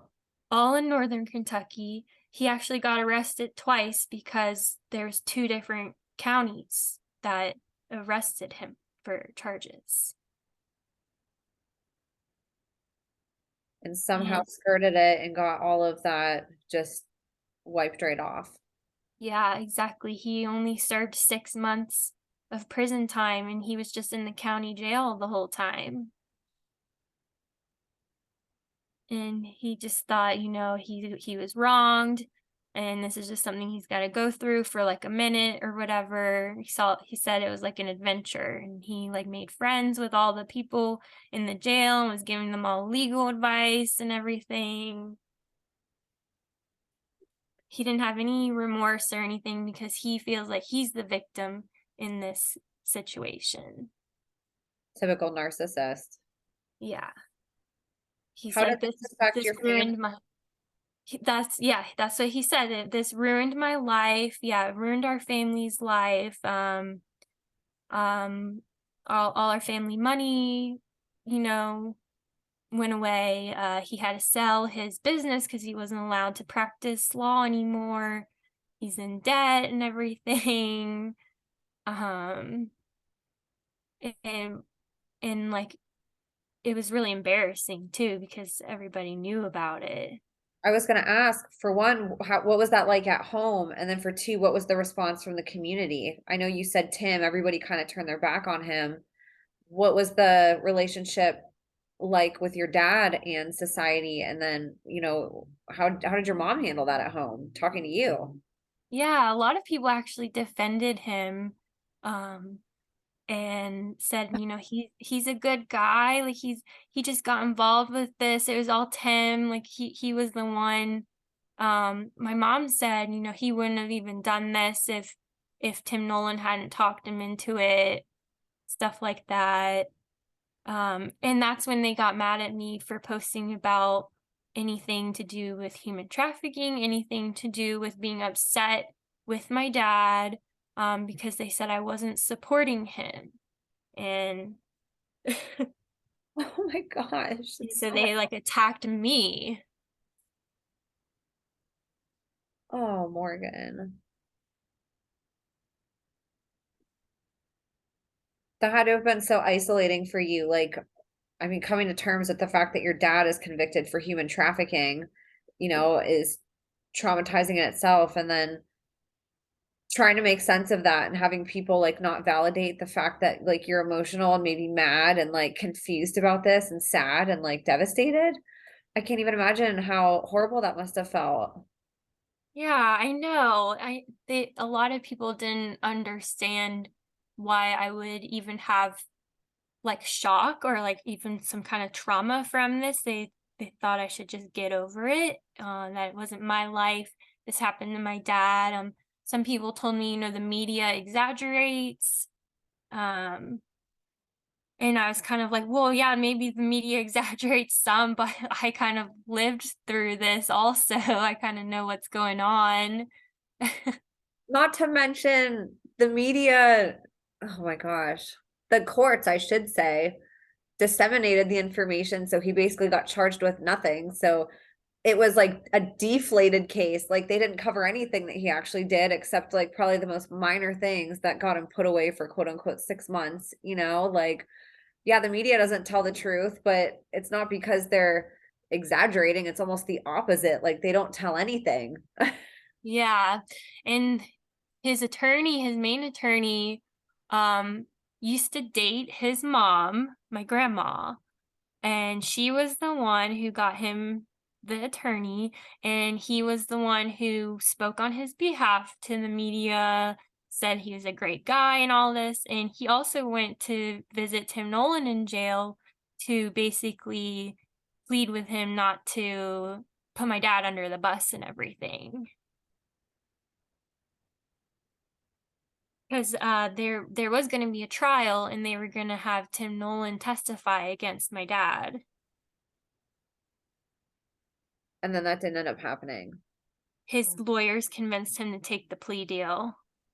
And Tim Nolan's lawyer, when she was asked, kind of about it, she said that it was a generational thing, and that was like her defense and everything for Tim Nolan, that back in this day, like maybe this wouldn't have been such a big deal and everything. Oh my gosh. Isn't it amazing how many people come forth to defend criminals and to find any way to like make the worst things seem palatable and that there's something wrong with us if we disagree with the fact that they're, criminally insane psychopaths. Yeah, and a lot of people in the Northern Kentucky court system are like that. They just openly go on the stand and defend these people, and they don't have any remorse or shame. They downplay everything. They act like everything is blown out of proportion. That, they're just trying to hit these guys with human trafficking, and it's like an exaggerated claim and everything. Oh my goodness. So much to go through. It's so young. So talk about that 6 months. Like what was going through your head? And I don't know if you were going to talk about maybe like whenever he got out too, or how that's affected you. Cause this is very recent, you're talking just the last few years this happened, and this is all very recent. And your dad is walking free right now. Yeah. Well, I remember I kept wondering, if he was involved with stuff. And then when Tim Nolan got arrested, I wonder if he was involved with that. And then when he actually did get arrested, my suspicions were made evident to me. And I thought he was going to go to prison like Tim. I thought he was going to go away forever. And even before he was arrested, I thought that he was, because, like I said, I had even looked at that website where all those people were saying he should be in jail. I thought he was going to get caught with something because I knew how sketchy he was, like with the clients, with all these young girls and everything. I knew he was doing stuff that the law considered wrong. And so then his case went on for like 4 years, and so we spent more time, like, wondering what was gonna happen to him than the amount of time he was actually in prison. Um, but it was actually kinda nice when he was in there, kind of like he kinda, like, disappeared and wasn't, like, a problem anymore and everything. But then, yeah, he got out and he just kind of went on with his life. Like nothing even happened. It's got to be hard, I'm sure, to get a job after something like that. Like, is he working? You don't have to go into like details, but is he like thriving now and like everything, he's kind of won back in society, or how has this like affected his reputation, or has it even impacted his life?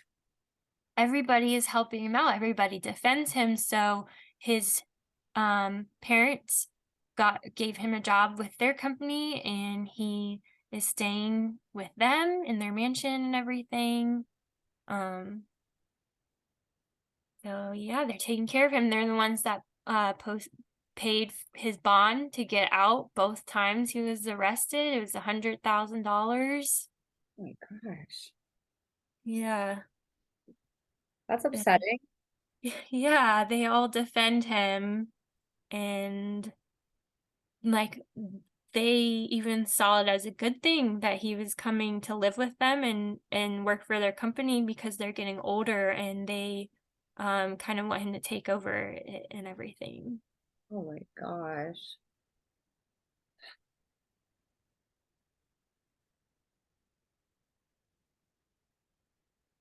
It's hard to even know what to say. It's like, you know, yes, there are the rare cases like Tim Nolan where regardless of what it was, he's put away for 20 years. Is it justified? No, he should be in there for life, in my opinion. 20 years is still too short, but maybe that'll be the rest of his time in there. Who knows with his life? He is older. So it's like, but I mean, even I work in the cannabis industry, right? And it's like people get put away for life for having, a bag of weed on them.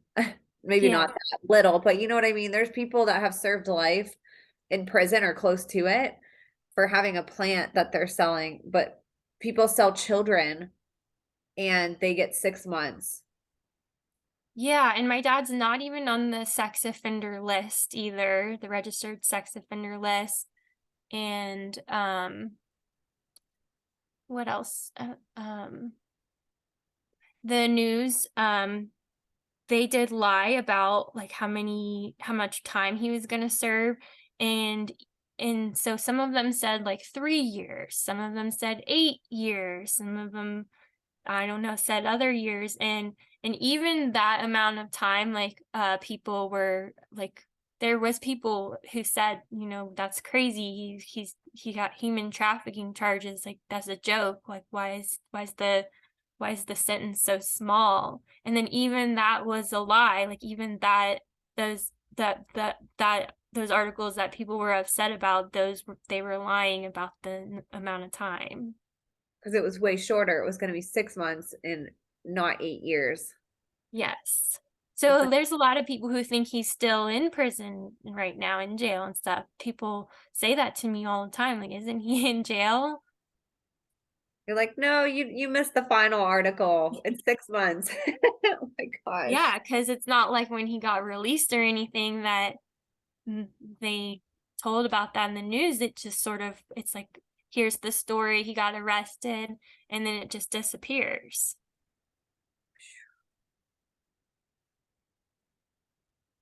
Oh my goodness. And so what is your relationship like with your dad? Um, well, I have a lot of resentment towards him for doing this. And, um, like I said, when I was a teenager, I would fight with him a lot. And so that's kind of like when I was catching on to, and I didn't, agree with him preying on girls and everything. And, um, I always thought he was going to get caught. And then when he finally did, I was kind of annoyed that he didn't suffer any repercussions and everything. And I was, mad my family attacked me for not supporting him and everything. So it's difficult. He still kind of is in that stage too, where one, he thinks that he didn't do anything wrong. And two, he thinks if he just like lays low or like buys me a gift or something that he can just like make it all disappear. Oh, what a hard landscape to navigate. Yeah, exactly. Cause my family kind of acts like I'm not allowed to be upset about it or against it. And they don't want me to talk about it online. Um, they don't want me to make him look bad.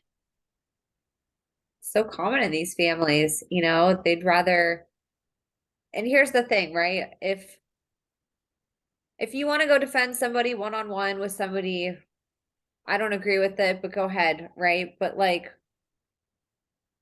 there's other kids, like think about how many more people like now he could possibly have access to, or any abuser, people don't think about that. They're just thinking about themselves, like, oh, I don't want people to know that like my husband or my brother or my son is a criminal. I'd rather just keep it, bottled up and let's not talk about it. And it's like, okay, that's fine. You want to be selfish about your own reputation, whatever. But what about the next victims?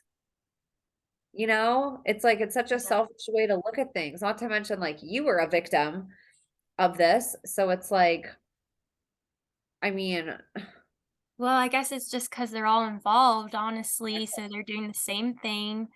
Um, and yeah, he had to pay victims advocacy group who was defending the victims that came forward against him. There's restraining orders against him for the victims. One woman came forward and said she met him, I think, when she was 18, and she wished she never met him because he ruined her whole life. And him and Tim Nolan, they literally destroyed these girls, like their self-worth, their futures. That girl I told you about that was 14 when my dad started dating her. The only reason he kind of like disposed of her is by then she was really hooked on heroin, and she was just so far gone that she wasn't of any use to him anymore. She was always getting arrested, and then she actually got picked up by the police, and they made her do stings for her and go approach drug dealers to catch them and put her into really dangerous situations and everything.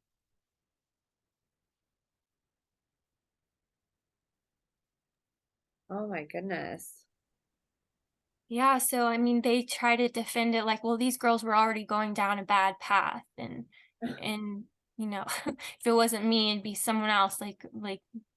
Yeah, like my dad tried to keep me separate from those girls, and he didn't see the us as like the same, because like I said, he saw me as educated and from a good family that was going to provide for me and everything. Wow. And so I know like this all happened for you in such like an accelerated period of time, like the same time that you're waking up, like you have these key players that you're also waking up to being abusers in your life, like getting convicted. Do you want to go into, or we can move forward however you want, but did you want to talk a little bit about waking up to your own abuse and like how you discovered that you Yeah. were a victim of this? Yeah, that was really um it almost like was mind-boggling, kind of like split my head a lot because yeah, I was waking up and then all of a sudden they're getting arrested for this stuff. And um it was I went back and forth a lot. I had a lot of like denial and everything because I was my family was telling me one thing, even the thing about the Trump campaign. Like my whole family, their whole thing is that um Tim Nolan wasn't even really involved with the Trump campaign, that that was just a political move since the political atmosphere was against him, against Trump at the time, and that they were just using it as a talking point and that it wasn't even like a real thing, really. Um, so, um, what I did was since I was listening to testimonies and I had been an advocate myself, I ended up reaching out to I decided to go online to talk to people about it since my own family was um not on the same page as me and everything. And I knew that other people, like even the people such as yourself, would understand where I was coming from, like why I would be upset, why I would think it's wrong. Um, and I actually reached out to Rachel Caruso, No Witness, on Twitter, and um, my intention was that I was like, she has a really good grasp of what is going on with human trafficking. So maybe she can help me understand what my dad and Tim are involved with. And it went from there where um she helped me to kind of realize that I was in it as well and everything because I had been so it's in such denial about like the truth of everything. And so did you have specific memories that popped up, or how was that for you? How did it emerge for you where you realized your own victimhood in this, web of deception? Definitely like questioning and researching, like with the school and everything. And it would be like little things that'd be revealed to me over time. Like I remembered, Tim Nolan was the one who picked the school. I remembered it was his daughter that um tested me for the reading program. I did more research. I found out he went to the Jesuit college that my school started. Just all these little pieces adding up, and yeah, that kind of started with one of my memories, being at the school and everything. And so a lot of it was just kind of first questioning my conscious memories and what I remembered, and noticing that there's like a lot of weird stuff and a lot of weird patterns compared to other victims and everything.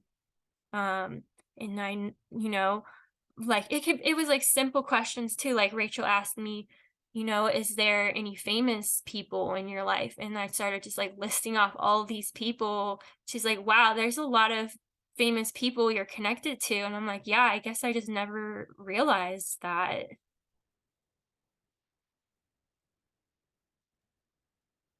And that's what's so difficult about these stories too, is that when we're going through life, especially as a kid, the last thing you're thinking about at all is that you could be living in the Truman Show, to where your life is manufactured in a sense that these people aren't accidentally there, right? And when like you're around all these people your whole life, you're not thinking about it that way. It's just random coincidence and it's designed to be that way so you don't question it and think, "Huh, it's kind of weird that I was around all these people that maybe I shouldn't have been or it doesn't make any sense why I would be."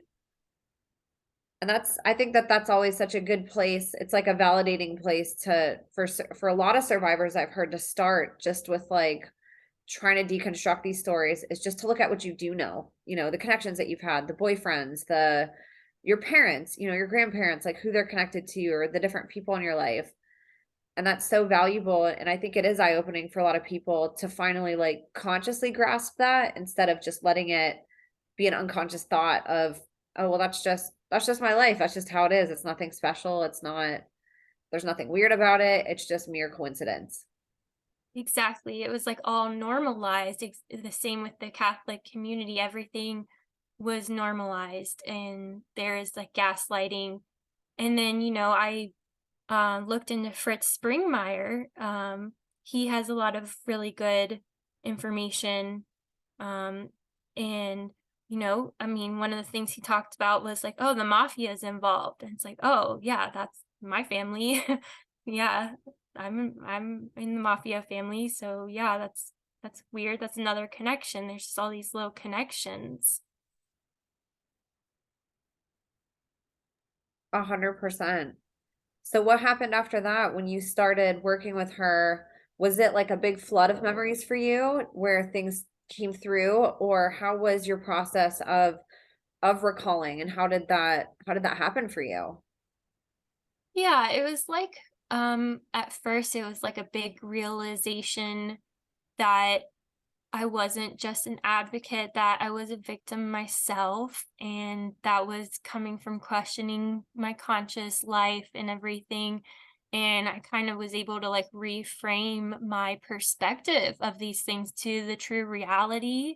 So that's kind of what I worked on mainly, was just focusing on what is reality. And that helped me come out of all the confusion that had been placed on me and the gaslighting and the normalizing of crimes and like these weird things. And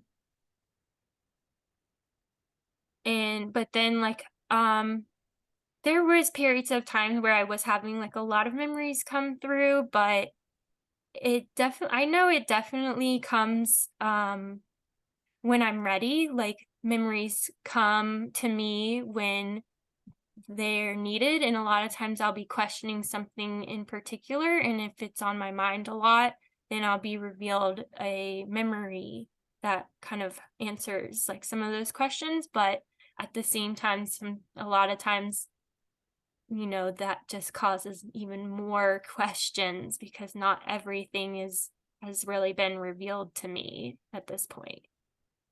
Do you know where you were trafficked or to whom? um And you don't have to go into it in detail if you don't want.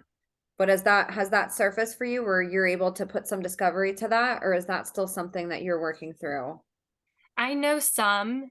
Yeah, and I mean, there's one location I can tell you that I was taken to was under the mall. There's this weird chapel under the mall, so I would be taken there for rituals, and a lot of times in my memories, there's people I went to school with involved. But there's also some people who are like political figures and actors and stuff like that. I live right next to the airport, um, the Cincinnati airport, and so I've been taken there. Just literally just taken to the airport to meet people who have like flown in. My dad took me and my mom to DC right after 9/11. And so we went there. The White House was closed at that point. And he took us in there and everything, up through the tunnels. Yeah. Wow. So your dad was definitely very, very connected. Yes. And that was the main reason he was not my main handler. He put that off on somebody else, because he was busy with his own stuff. Which is just sick to think about, like passing your own daughter on. It's just horrific. Yeah, and it's kind of weird because he's doing all this stuff with these young girls and everything, but I guess he there's I guess for him, like, there was, like, a line when it came to me, and he didn't wanna be forced to do, like, sexual rituals with me, and so he put that off on somebody else who is related to him, who has, like, the same DNA and everything. Like, so it was like a replacement. And that situation that you just said is such a double entendre too, just with it's like your dad trying to express some type of compassion of like, well, that's my daughter, like I'm going to protect her from myself. And so you see this element of him like being a dad in like the best way that he can possibly fathom in a psychopathic narcissistic way by like him not participating in it and him passing you on. But it goes back to what I was saying with this like catch 22, sure he wasn't the one maybe that was your main handler, but like somebody else still abused you and he knew about it. And so Yeah, just thinking exactly. about that psychology of like that decision, excuse my French, but it's so fucked up to even think about that that was like a decision that he made and that was in like good conscience in a sense of like this is the best decision for my daughter. You know? That's the part that's like so hard I think to like wrap your mind around is that like this is really how these people work. That it's not super emotional for them necessarily. Like that's what these systems are set up to do, like there isn't any good way. There's not kindness and love and like compassionate action. Like no matter what decision they make, like it's horrifying. Exactly. And he would try to say it's for a moral reason and for me, but really it was for himself. He didn't want to do it. He wanted to do these other things that he felt would make him successful and everything. He wanted to focus on things for him. He wanted to kind of pretend like it wasn't even happening with me and everything. How horrible. So you're remembering all of this. The memories are starting to come through. You're working with Rachel and like processing what's happening at this time and what's happening next. So I had gotten into a relationship, and that was another one where I realized, like, oh, he's in the mafia too. Like, a lot of people around me were connected in these ways, and his dad was a hitman for the cartel. And it's like, oh, how did I get introduced to him? Oh, it was my roommate. Oh, how is she connected? Her dad's a godfather, an Italian godfather. So they really kept me in the network, basically, to be surrounded by these other people and everything that were indoctrinated and everything. Oh And my goodness. so I was waking up and I was in the middle of that relationship, and it was kind of another one of those mind-boggling, like mind-splitting times because on the surface some things like seem so normal, but it was after a certain period of time I became aware that he was a handler, but I was still in the relationship. So it was definitely like we both knew that I knew he was a handler, but I had to basically pretend like nothing was going on, or there would be increased programming and triggering and everything and gaslighting. And so since I was waking up, um they thought he wasn't handling me correctly, and he would kind of take that out on me, like how he would get in trouble. And he would say things to me like, just do what I say, um, and and we'll both be taken care of. Because he was making a lot of money off of being my handler and everything. So he basically was saying like, I'll take care of you, because I'll have this money, and you just need to do what I say, and we'll both be in a good spot, a good position. And And I this was is happening still, like you were going through this while the arrests were happening, while you're waking up, like that same sort of time period. Yes, yeah, and so he knew about my dad's arrest and that I was affected by it, and he was just another person who told me to get over it. He didn't like that it was affecting me that way, because then I wasn't, like the way he wanted me to be and everything. Oh my gosh. Everything that you dealt with at once. It's mind blowing for me to even like take in one of these aspects, much less being hit with it all at once. Yeah, and they were aware that I was waking up, so they were trying really hard to contain me and to get me back in, to get me to stop speaking out. Um, and so the harassment increased and the threats and everything. They ran these programs on me where they basically like drove me crazy, sleep deprivation, y- all kinds of stuff, sexual molestation, and things like that while I'm sleeping, um, all kinds of stuff.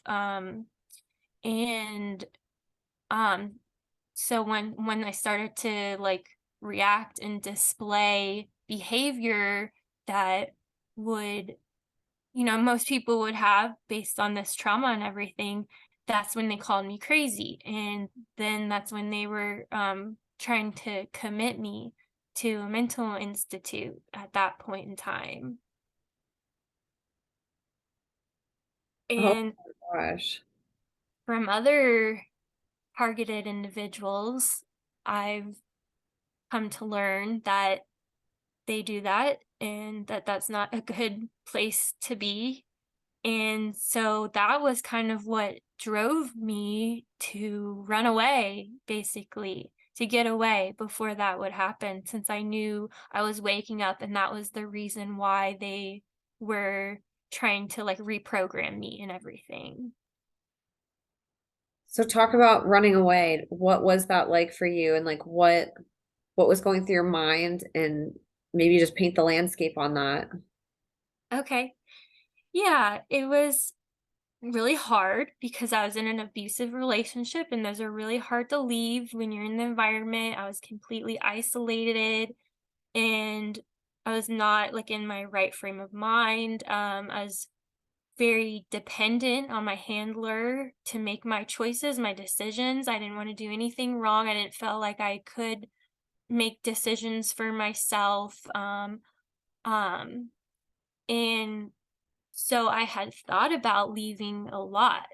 And then one day I just got brave enough to actually just take the plunge and just leave. And it was really scary for me. I had a lot of doubts. There was a lot of things going on in my mind that almost made me go back and everything like that. And I knew that that these were um signs of trauma and signs of being handled and being abused, and I knew I had to get out on my own to find that clarity before they um were able to commit me, since they were the ones who were like driving me crazy basically.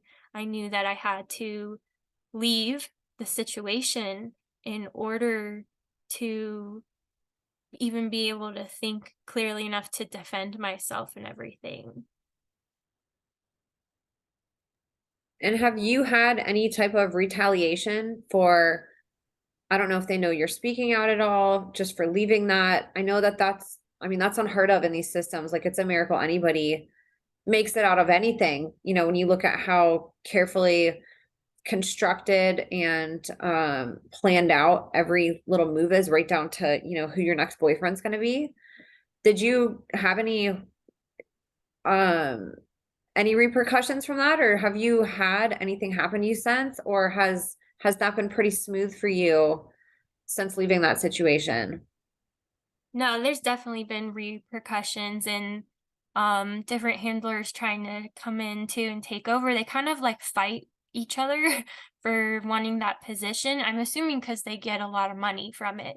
And so my mom always would fight my boyfriend, and she told me to leave a lot of times because she wanted to, and she would talk bad about him because she wanted to become my handler again and everything. And yeah, there's been flying monkeys sent to me. I've yeah, definitely been told I'm crazy. um all kinds of stuff, smear campaigns online against me, smearing my name after I left. um what else? um Yeah, I blocked him on everything because of all the harassment and whatnot, and he was definitely really mad and spiraling because he was losing that control and everything, and he knew it was bad news for him, for the network and everything, because he was in a really good spot. He had a really good big ego. He handled me for quite a bit of time, and he moved up during that and everything, and he was actually recruiting for the Freemasons and everything. And so then there was other people who were underneath him, and they looked up to him because he was helping them gain success and money and everything. Oh my gosh. Now, when you say that your mom and him, and just the fact that, like, there's a paycheck essentially being dished out to handle you, do you have any idea what that monetary amount is, or like what that compensation is for people? I know that it's funneled through like legit businesses that they're in. Um, does that make sense? Yeah, because that's horrific to think about. You know, not that we don't know that this happens, but that's a real thing, you know, if people don't understand that like it's a job for somebody to get off on, to have basically a human slave, you know, that they're in charge of controlling and manipulating and making sure that they stay in the lines, and, you know, don't leave the box that they're pushed into. Um, and it's horrifying, you know, because nobody in your life would have ever known that you're an asset basically to somebody, that they're making a monthly fee off of you because they're assigned to, basically, you know, and this person's touting around acting like, you know, they're with you because they love you, or for whatever the reason is, you know, and it's just horrifying, Morgan. It's so horrifying what you've been through. Yeah, it's sick. It really is. Yeah, I know my boyfriend, he when I met him, he was just a busboy at a restaurant and everything. Um and now he has a very successful company, and he makes, hundreds of thousands of dollars, and he made tons of money off of every job um aimed at controlling me and everything. Yeah, every like task. Yeah. And some of it was really small stuff, like just triggering me and everything. Like, and so he thought he was like on top of the world, because he didn't even really have to do much. And that's why he would approach me that same way, like just shut up, just stop doing what you're doing. Just sit back and relax, and we'll ride this ride, and we'll both be taken care of financially. Oh my gosh, I'm so happy that you got out of that. That had to, I mean, they make it impossible. Like I said, it's a miracle the fact that anybody does leave because you shouldn't. Like they make it so you can't. And so it's literally a freaking miracle when somebody can somehow separate themselves from all of it, from the programming, from the abuse, from the manipulation, from all the just the vast network of people that are surrounding you. And so Yeah, go they ahead. really doubted my spirit and my will and everything. They really did, because that's kind of what's helped me through this whole thing, through everything. Even when he's, approaching me like, why are you talking? Like, why don't you just shut up? Like, he doesn't realize like that speaking out means more to me than him getting me to shut up means to him. And I'd love for you to talk about that aspect too. Your healing journey has been pretty amazing. And I would even say, accelerated, like how far you've come in such a short time. Do you want to talk a little bit about some things that have helped you? I know you mentioned working with Rachel. What has helped you not just maintain your sanity, but, deprogram from all the effort and all the time that they put into, ensuring that you stay under their control? Yeah. Yeah, so I talked about hitting rock bottom before with my spirituality. I didn't even really believe in God at that point, and I was in a bad place. Everything I thought, I'm just here on this planet, and then I'm gonna die, and that's gonna be it. And from there, um, seeking, questioning, and everything, I found these more alternative ways to cope, and that really helped me regain my spirituality, regain my sense of will, like my sense of self and everything, and my relationship with God. Basically, I had never really even had one, even in my Catholic community and everything. That was like all fake and everything. But uh, through like these holistic means, I started looking into, just spiritual techniques, and one of the ones that attracted me was Reiki, energy healing. It originates from Japan. It's an ancient practice, and um, a lot of it has to do with like your intention, and it just really gives you the power to heal your body, heal your mind. You're facilitating the energy from God into your own being to use for your own free will to accomplish what your spirit was meant here to do. So yeah, I really gravitated towards that and holding on to that even throughout everything, all these challenges, all this negativity, all these experiences, waking up to all these horrific details and memories. My partner, my boyfriend really discouraged me also from seeking my spirituality. He's an atheist. So that's why he wasn't in the Freemasons. He just recruited for them, because you have to believe in God to be a Freemason. And he doesn't, he just recruited for them. So it's kind of a strange situation. Like, I guess because he's in the mafia, he's on the outside. He doesn't have to be in that particular group and everything. Yeah. So even through all of that, I just felt um stronger through my spirituality, and just like my sense of will. Like I said, I feel like I've always been a truth teller. Looking back on all my memories and everything, even as a kid, I was always speaking the truth, and that was like the thing that would get people upset with me, and I would just get mad at them. And I just had this like fire in me to reveal things and not just sweep everything under the rug, because that's kind of what my family had wanted to do my whole life, especially with my dad and everything, just sweep everything under the rug. And that's like just no way to live. Like it really just kills your spirit and I was not having that. You're such a testament to the power of what our Holy Spirit is capable of, and I think people listening see that in survivors in general. You guys are built in a way that most people can't comprehend, in a sense, because it's not a way that we would function without having gone through what you did.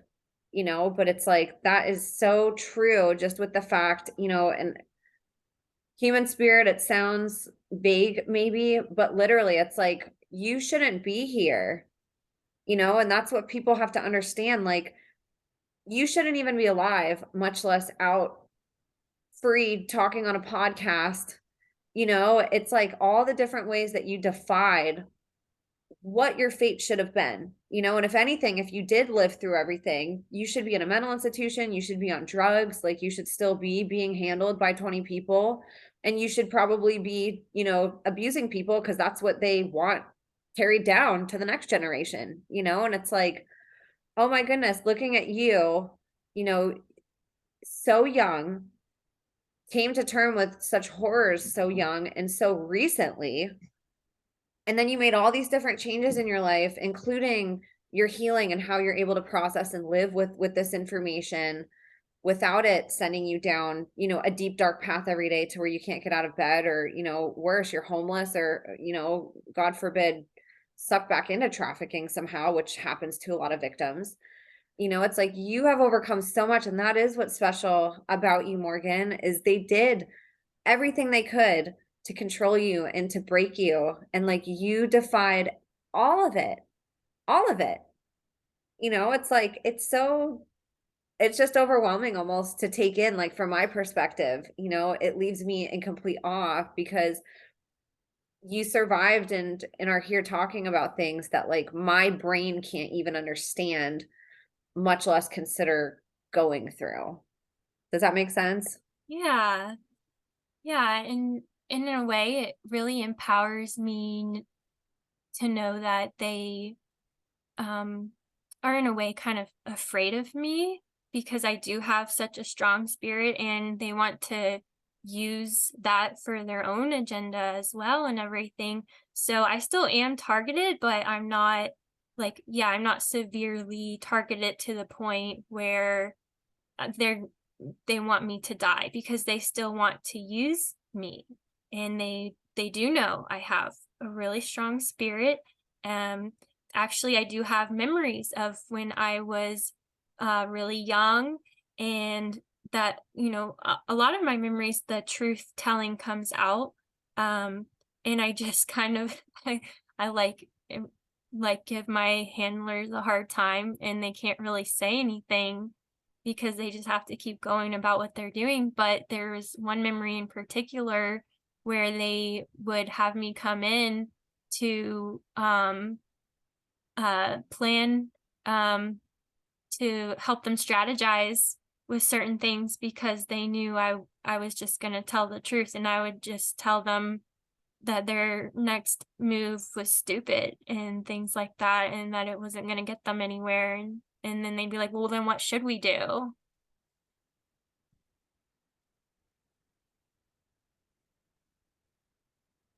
Oh my goodness. And I was just like a kid during that period of time, and they would have me like draw out pictures and things like that, and then like they'd ask me, like, what does this mean? And I'd tell them the truth. I'd tell them, this represents like what you're trying to do, and this is what represents what's going to happen. And they probably didn't like that. They didn't like it, but they took it because they knew that I was right, basically, because my spirit like was so strong within the truth and everything, and I wasn't clouded by ego or anything like that. Just that pure childlike innocence. Yes, exactly. And I want to go back to whenever you said, they're the ones scared of you now. Like that is such a powerful place to be in when somebody had control of you and literally, came so close to breaking you for your whole life. And I don't mean somebody as in one person. I mean, this whole network of somebody's, and it reminds me of a quote that Carrie said on the last episode where she said, it feels like they honed a really sharp weapon and now it's pointing at them. It's like, oh, just sends chills down my spine because that is like you're their worst nightmare in the best way, like you completely defied it. And like I know that as hard as it is for you, it's even harder for them that you're not there, because you threaten their entire existence with your knowledge, and with your voice. Like your voice is the most powerful sword. It defeats any weapon that they've ever used against you. Like your voice can cut every single thing that they have ever tried to instill in anybody. This whole system can come down with the power of your voice. And I don't say that to discredit what you've been through. I'm using it metaphorically.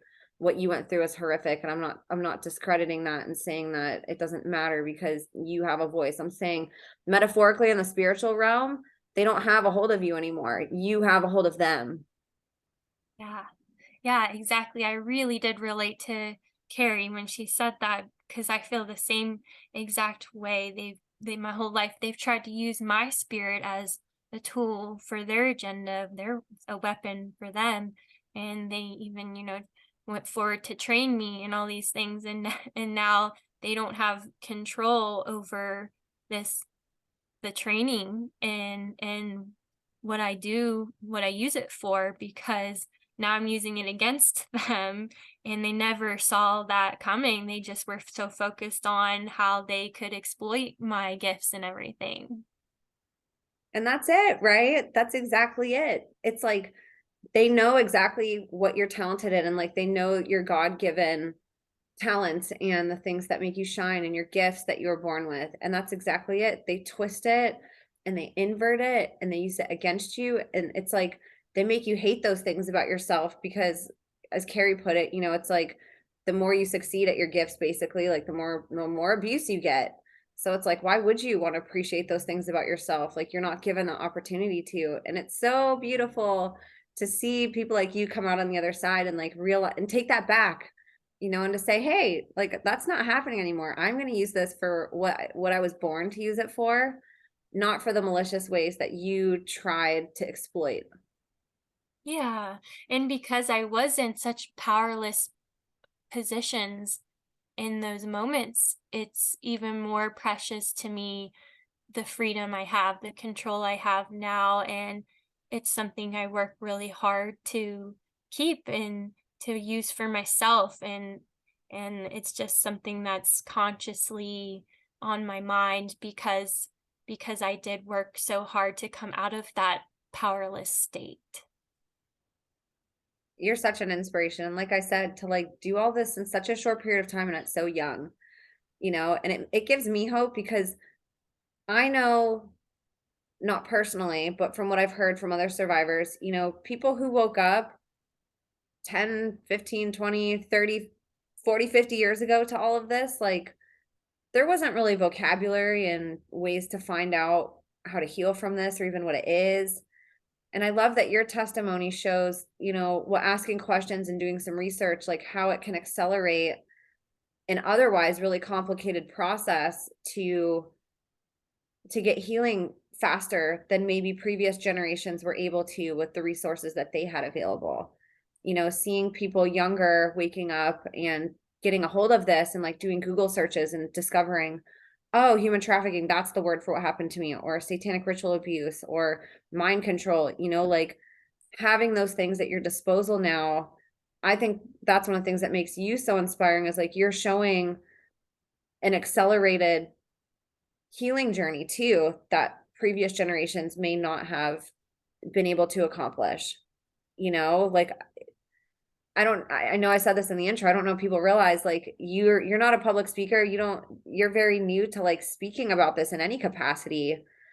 And you're so eloquent with it. Like it for people who wouldn't know that, it sounds like you've done it a million times. And it's just such a testament to like how far you can get now when you commit yourself to discovery and healing and research, like how much quicker people these days have an opportunity to heal than maybe they would have. And I love that about you because I think people listening will find a lot of hope in that versus maybe listening to somebody who, and again, it's not their fault. Like things didn't exist as easily. Like we didn't have internet, forever ago. So it's like, it's very hard to find, and it's hard to find this information, period. But I hope that people feel really inspired hearing your voice and like seeing how recently this happened and that you're already, standing here tall, composed, eloquent, and extremely brilliantly sharing your testimony when this is all still so fresh for you. Yeah, thank you, Emma. It is amazing, and I really do hope to inspire others. I see a lot of fear coming out from victims and targeted individuals, and there's not really a need for all of that either. It's just placed on us from the controllers. They want us to be scared of them, but they should be scared of us. Yeah. And with research also, if you just question things and look at things from all different perspectives, you can really learn a lot. Maybe you see something in like a cross and then you just type in cross in Google, and it tells you all these things like what's the history of this symbol, what has it been used for, what kind of groups have used it, and maybe see some pictures and that sparks some things. Like there's all sorts of different ways you can go about it. And sometimes maybe that doesn't really tell you much information at the time, but it could be useful later on. Amen to that. And I think that's definitely a high probability. I've met a lot of people who come out on the other side of whatever they survived, and that is the case. Something that they were introduced to early in their healing journey might not mean anything to them right away, but if they collect that information and kind of learn it, it may serve them later. And a lot of times it does. Yeah, yeah, definitely question everything that's gone on in your life and take as much evidence down as possible. You never know when it's going to be useful later on. You never know when it's going to apply, even if it means nothing to you in that moment. If you have that gut feeling, also like follow your gut. Like if you have a gut feeling that this is like that your mind is going on down this path for a certain reason, then it's probably for a good reason. 100%, And one of the other things I want to bring attention to that I would love for you to speak on behalf of is survivors, targeted individuals. These journeys of healing do not come and getting out of these systems do not come without really dire consequences sometimes, including financial stress, the inability to get a job sometimes, sabotage, gang stalking, like all these different ways that even when you're out, yes, it's such a sigh of relief that like maybe you're not in the same, holding patterns, you're not being handled by people in the same way, but it's definitely not without suffering on the other side too, overcoming all these different obstacles that they try to, take from you. Like how you were saying, your ex who you've pretty recently broke up with, in the grand scheme of things, like didn't want you doing anything except living off of him, so basically like controlling all of your assets, controlling what you do, where you can go, where you can work, how you spend your money, where you get your money, and like, monitoring you basically. And so like um I want people to understand your situation and then also for them to understand maybe how they can help you because I know that we have some things set up that we can share with people. I love when people that listen can support survivors in whatever way, whether it's subscribing to a podcast that they have, buying a book, donating, and I'd love for people, I know people are going to ask, how can I support Morgan? So I'd love for you to talk about maybe where you're at now, and then we can get into, why we're doing this, to tell your testimony, but also, to share on the other side, like what a survivor goes through on the other side. And then I know people will want to help you, so we can maybe direct them on ways that they can. Yeah, there's always need for more healing with this type of stuff. It is trauma, PTSD, CPTSD. This is childhood in your whole life that you're processing, it's not always easy. It can be really difficult. You have your good days, your bad days, and then when you are a target, you're constantly at risk for being re-trafficked, re-targeted, re-handled. Especially when I speak out, and me just being woke up recently, they try to reprogram me and pull me back in, find new handlers. Um, and they do things where they put you in situations where they squeeze you financially and things like that. They try to redirect you on certain paths, making you think that you have to take a certain choice that would benefit them and reprogram you and put you in a rehandling situation. So for me, it's still a fight always, constantly. Yeah. And I am seeking support through a fundraiser. I'd love for people to come together to support people such as myself so that I can have the ability to heal and then get the word out even more, speak to other people, go in front of audiences even, and let people know what's going on, how bad of this situation this is. My family wants to sweep my dad's human trafficking under the rug, and I need the community's help to keep it surfaced, keep it in the know, and so I have a Venmo set up. You can Venmo me. I've got a PayPal, and then a go send. What is it again? Oh, A- give, send, go. Yes. yeah, give, I send, I go. always forget that one too. Yeah, so those are all ways that you can directly help a survivor. I always suggest to directly donate to survivors rather than going through charity organizations, because you never really know where that funding's going to, or what the target or survivor has to even be willing to do to even get that kind of support. So I don't want to be in another kind of situation where I'm controlled, where I'm silenced in any way. So this is what's going to help me to keep speaking out, to bring the information forward, and to hopefully give voice to the voiceless. I that's one of the main reasons I do this, is there's silent survivors. And they feel like, a lot of them feel like they need to stay silent, where I feel like it gives you more power, gives you more more of a chance when you're being seen, when you're being heard. Like right now I'm talking to you, and there's people on Twitter who know I exist. If I just disappeared one day, you guys would notice. So that's empowering. That limits them from what they can do with me. That is so true. That's what I always try to express on here too, and I think people that listen to a show like this, at least I would hope the majority of people understand the corruption that takes place behind 501c3s and why we should absolutely not go to them as our first resort for supporting survivors.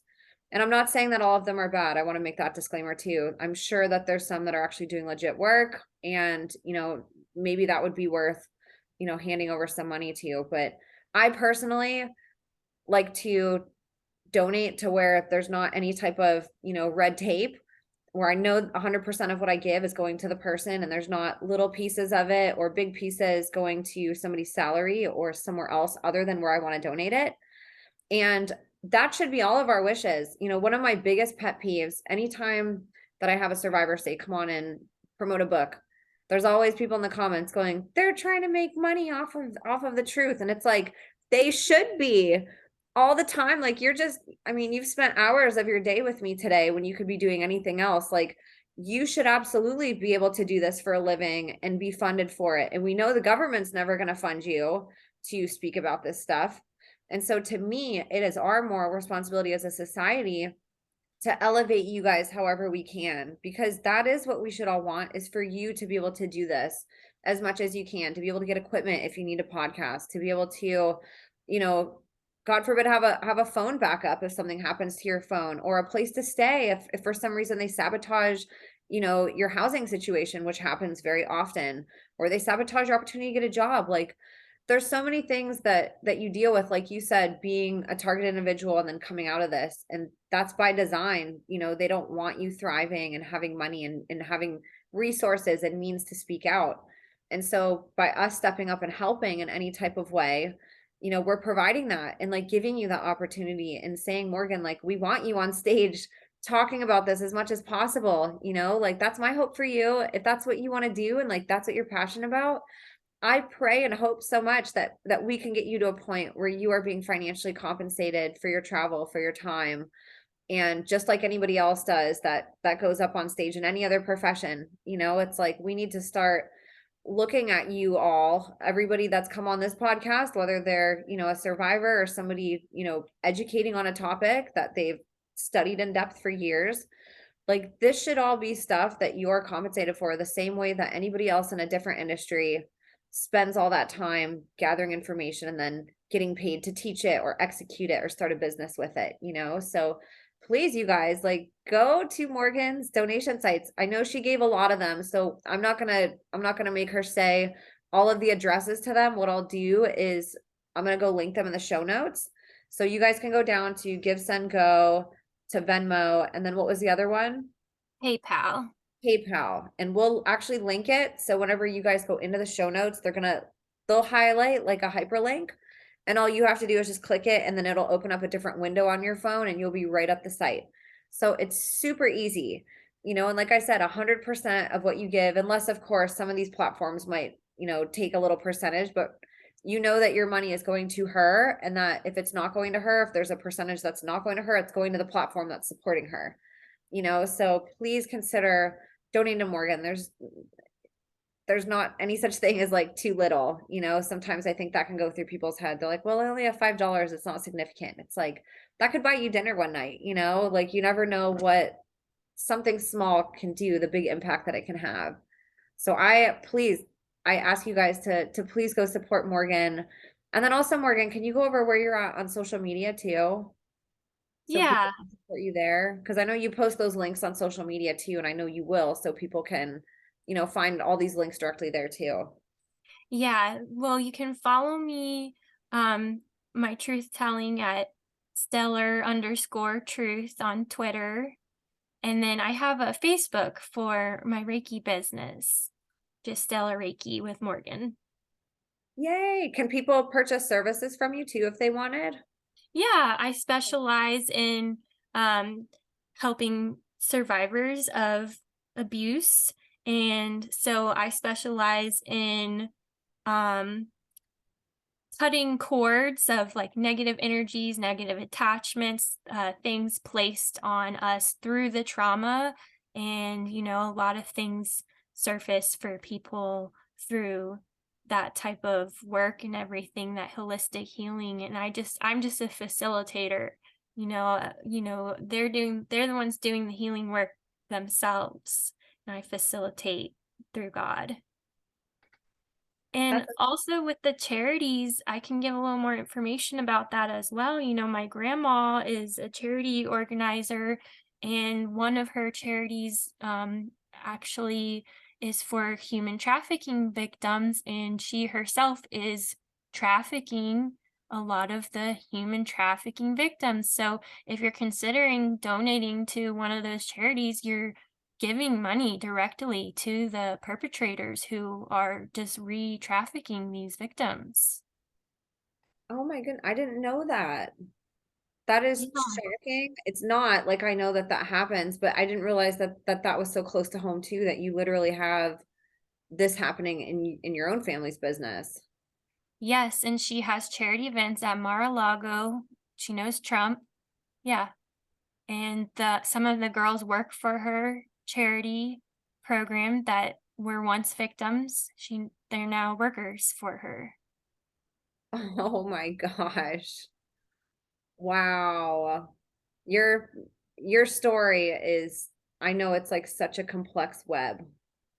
And there's so many pieces that I know that go beyond what we can get into today. I appreciate you sharing, Morgan. Is there anything else that you had that you wanted to talk about regarding your story or anything that we missed?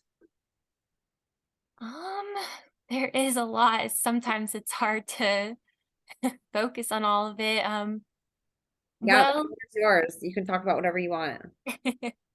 in Ohio, there is a big Air Force um, presence. A lot of astronauts come from there. And so one of Neil Armstrong's grandson was one of my handlers as well. And there's other people involved in NASA that have been involved with my abuse and everything. One of them uh, works for NASA discovering possible planets that could be potential for life and things like that.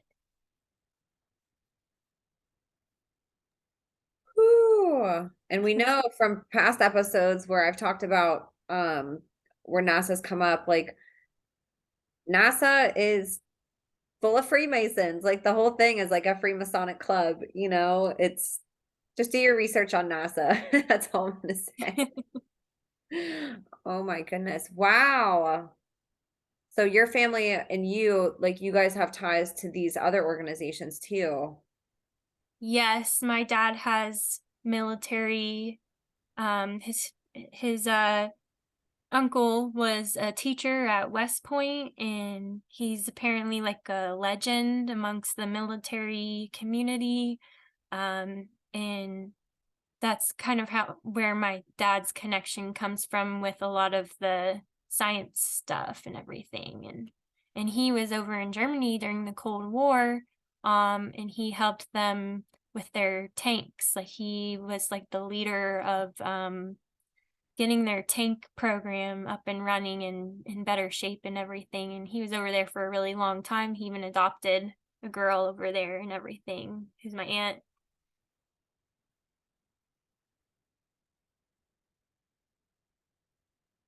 So yeah, there's a lot with that, with the science stuff and the experiments and all of that too. That's kind of where my dad's connection comes from. That's the main connection because that his uncle was really high up. He like there's people in my life who know him, who know about him because they said, he's discussed amongst like the military community and everything. Oh my gosh.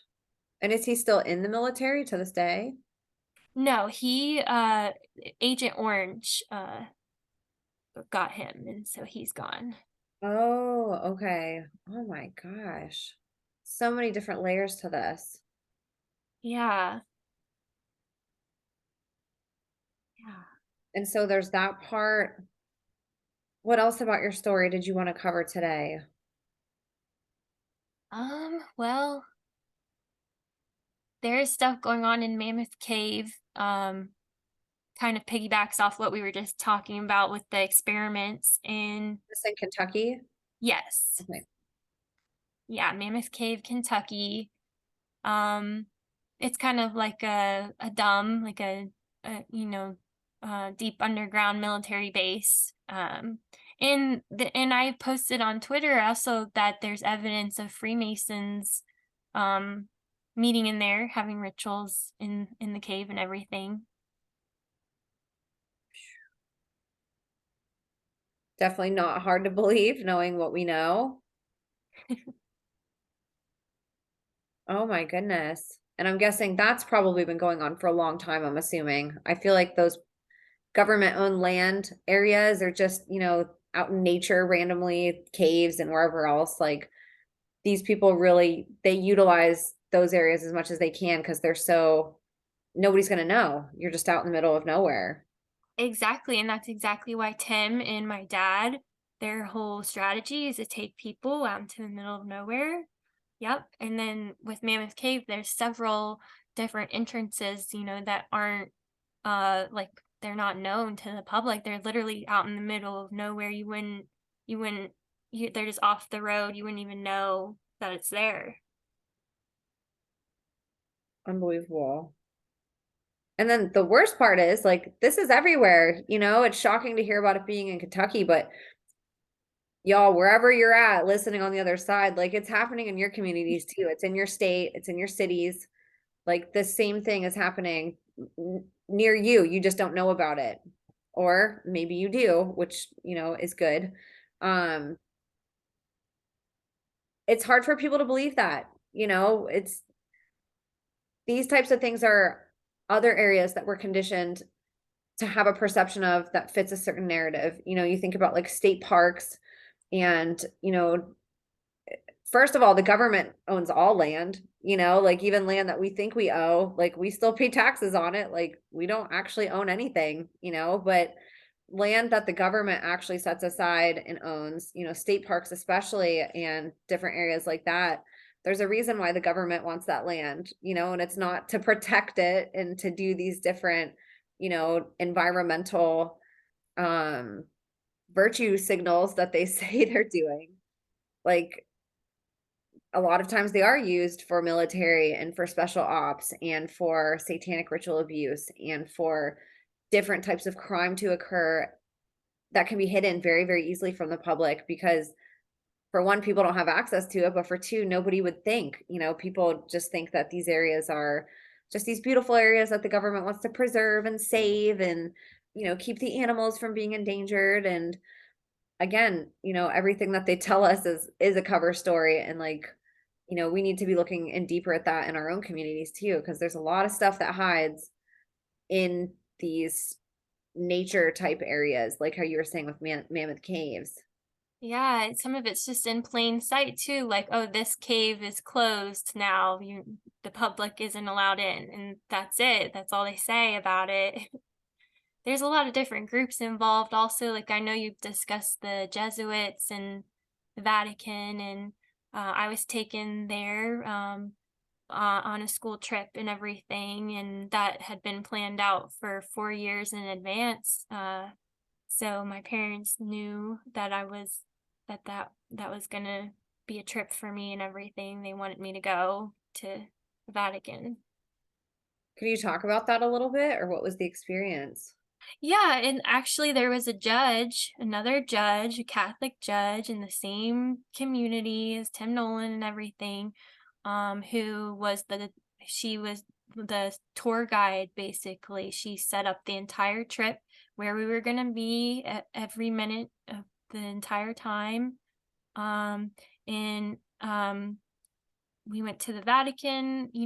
I can't really remember anything necessarily, but I do know while I was there, I saw the cast of Jersey Shore from MTV, because I guess they had been filming like a season there at the same time. So they were literally like they were right outside the Vatican, like when I left it and everything.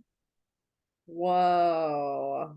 That definitely brings to light a lot of questions about that show, or at least Yeah. the cast members. Wow. Yeah, and MTV's been involved with my school and a couple of other shows also, so they have some sort of connection there. And my uncle had a video bar. I don't know if a lot of people know what that is. Basically it was just like a bar in like the 70s, in the 80s, where they would show videos. Like it was when music videos first happened, and he was actually a competitor for MTV.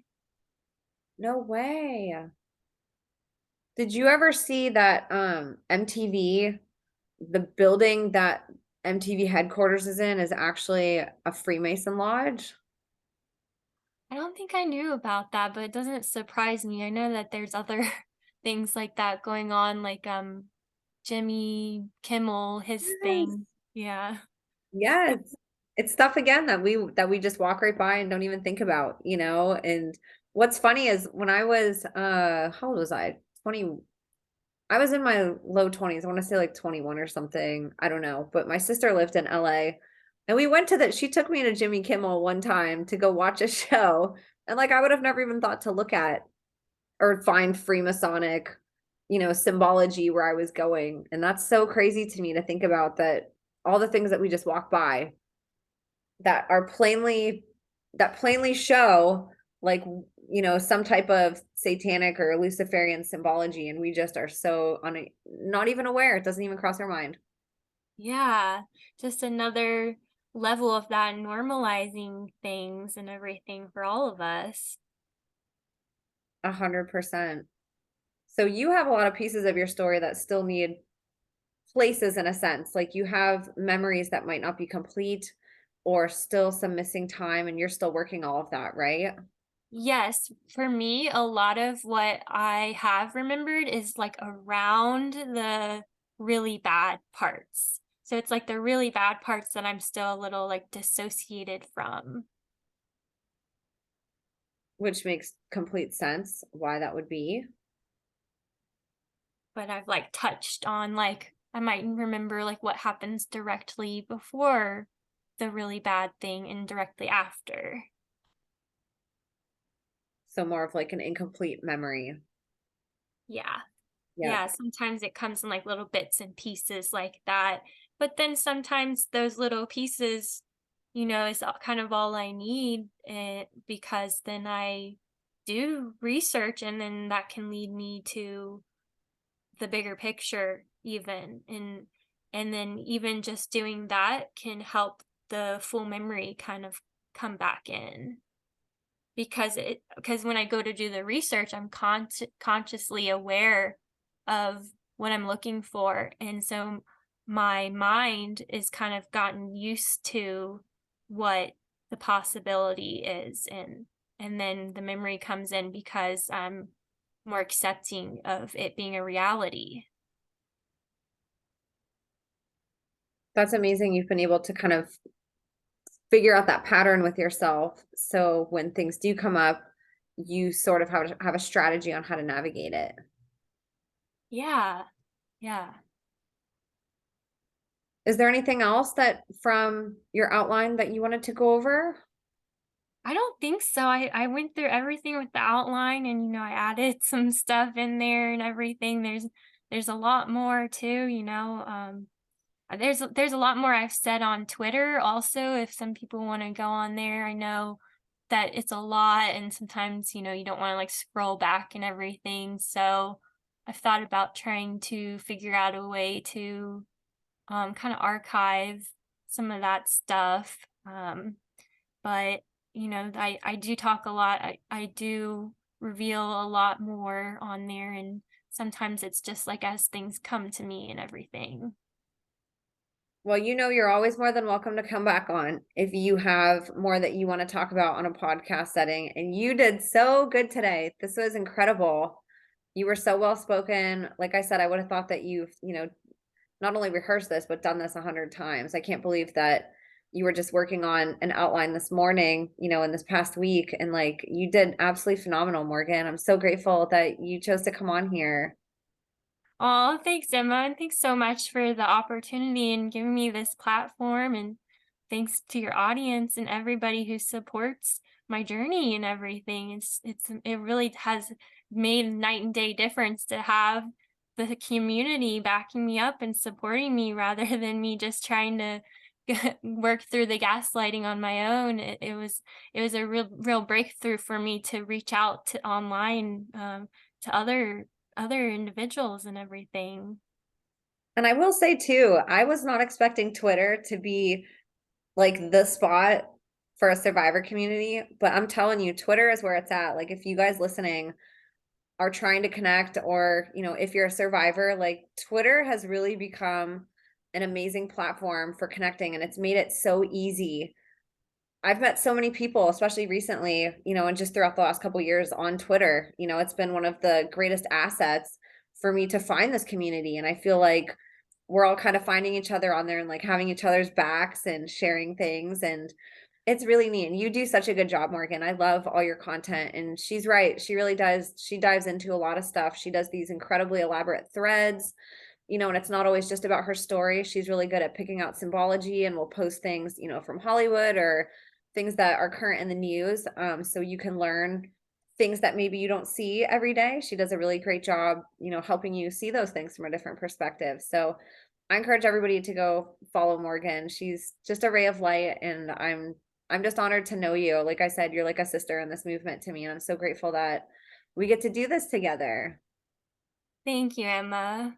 It means a lot.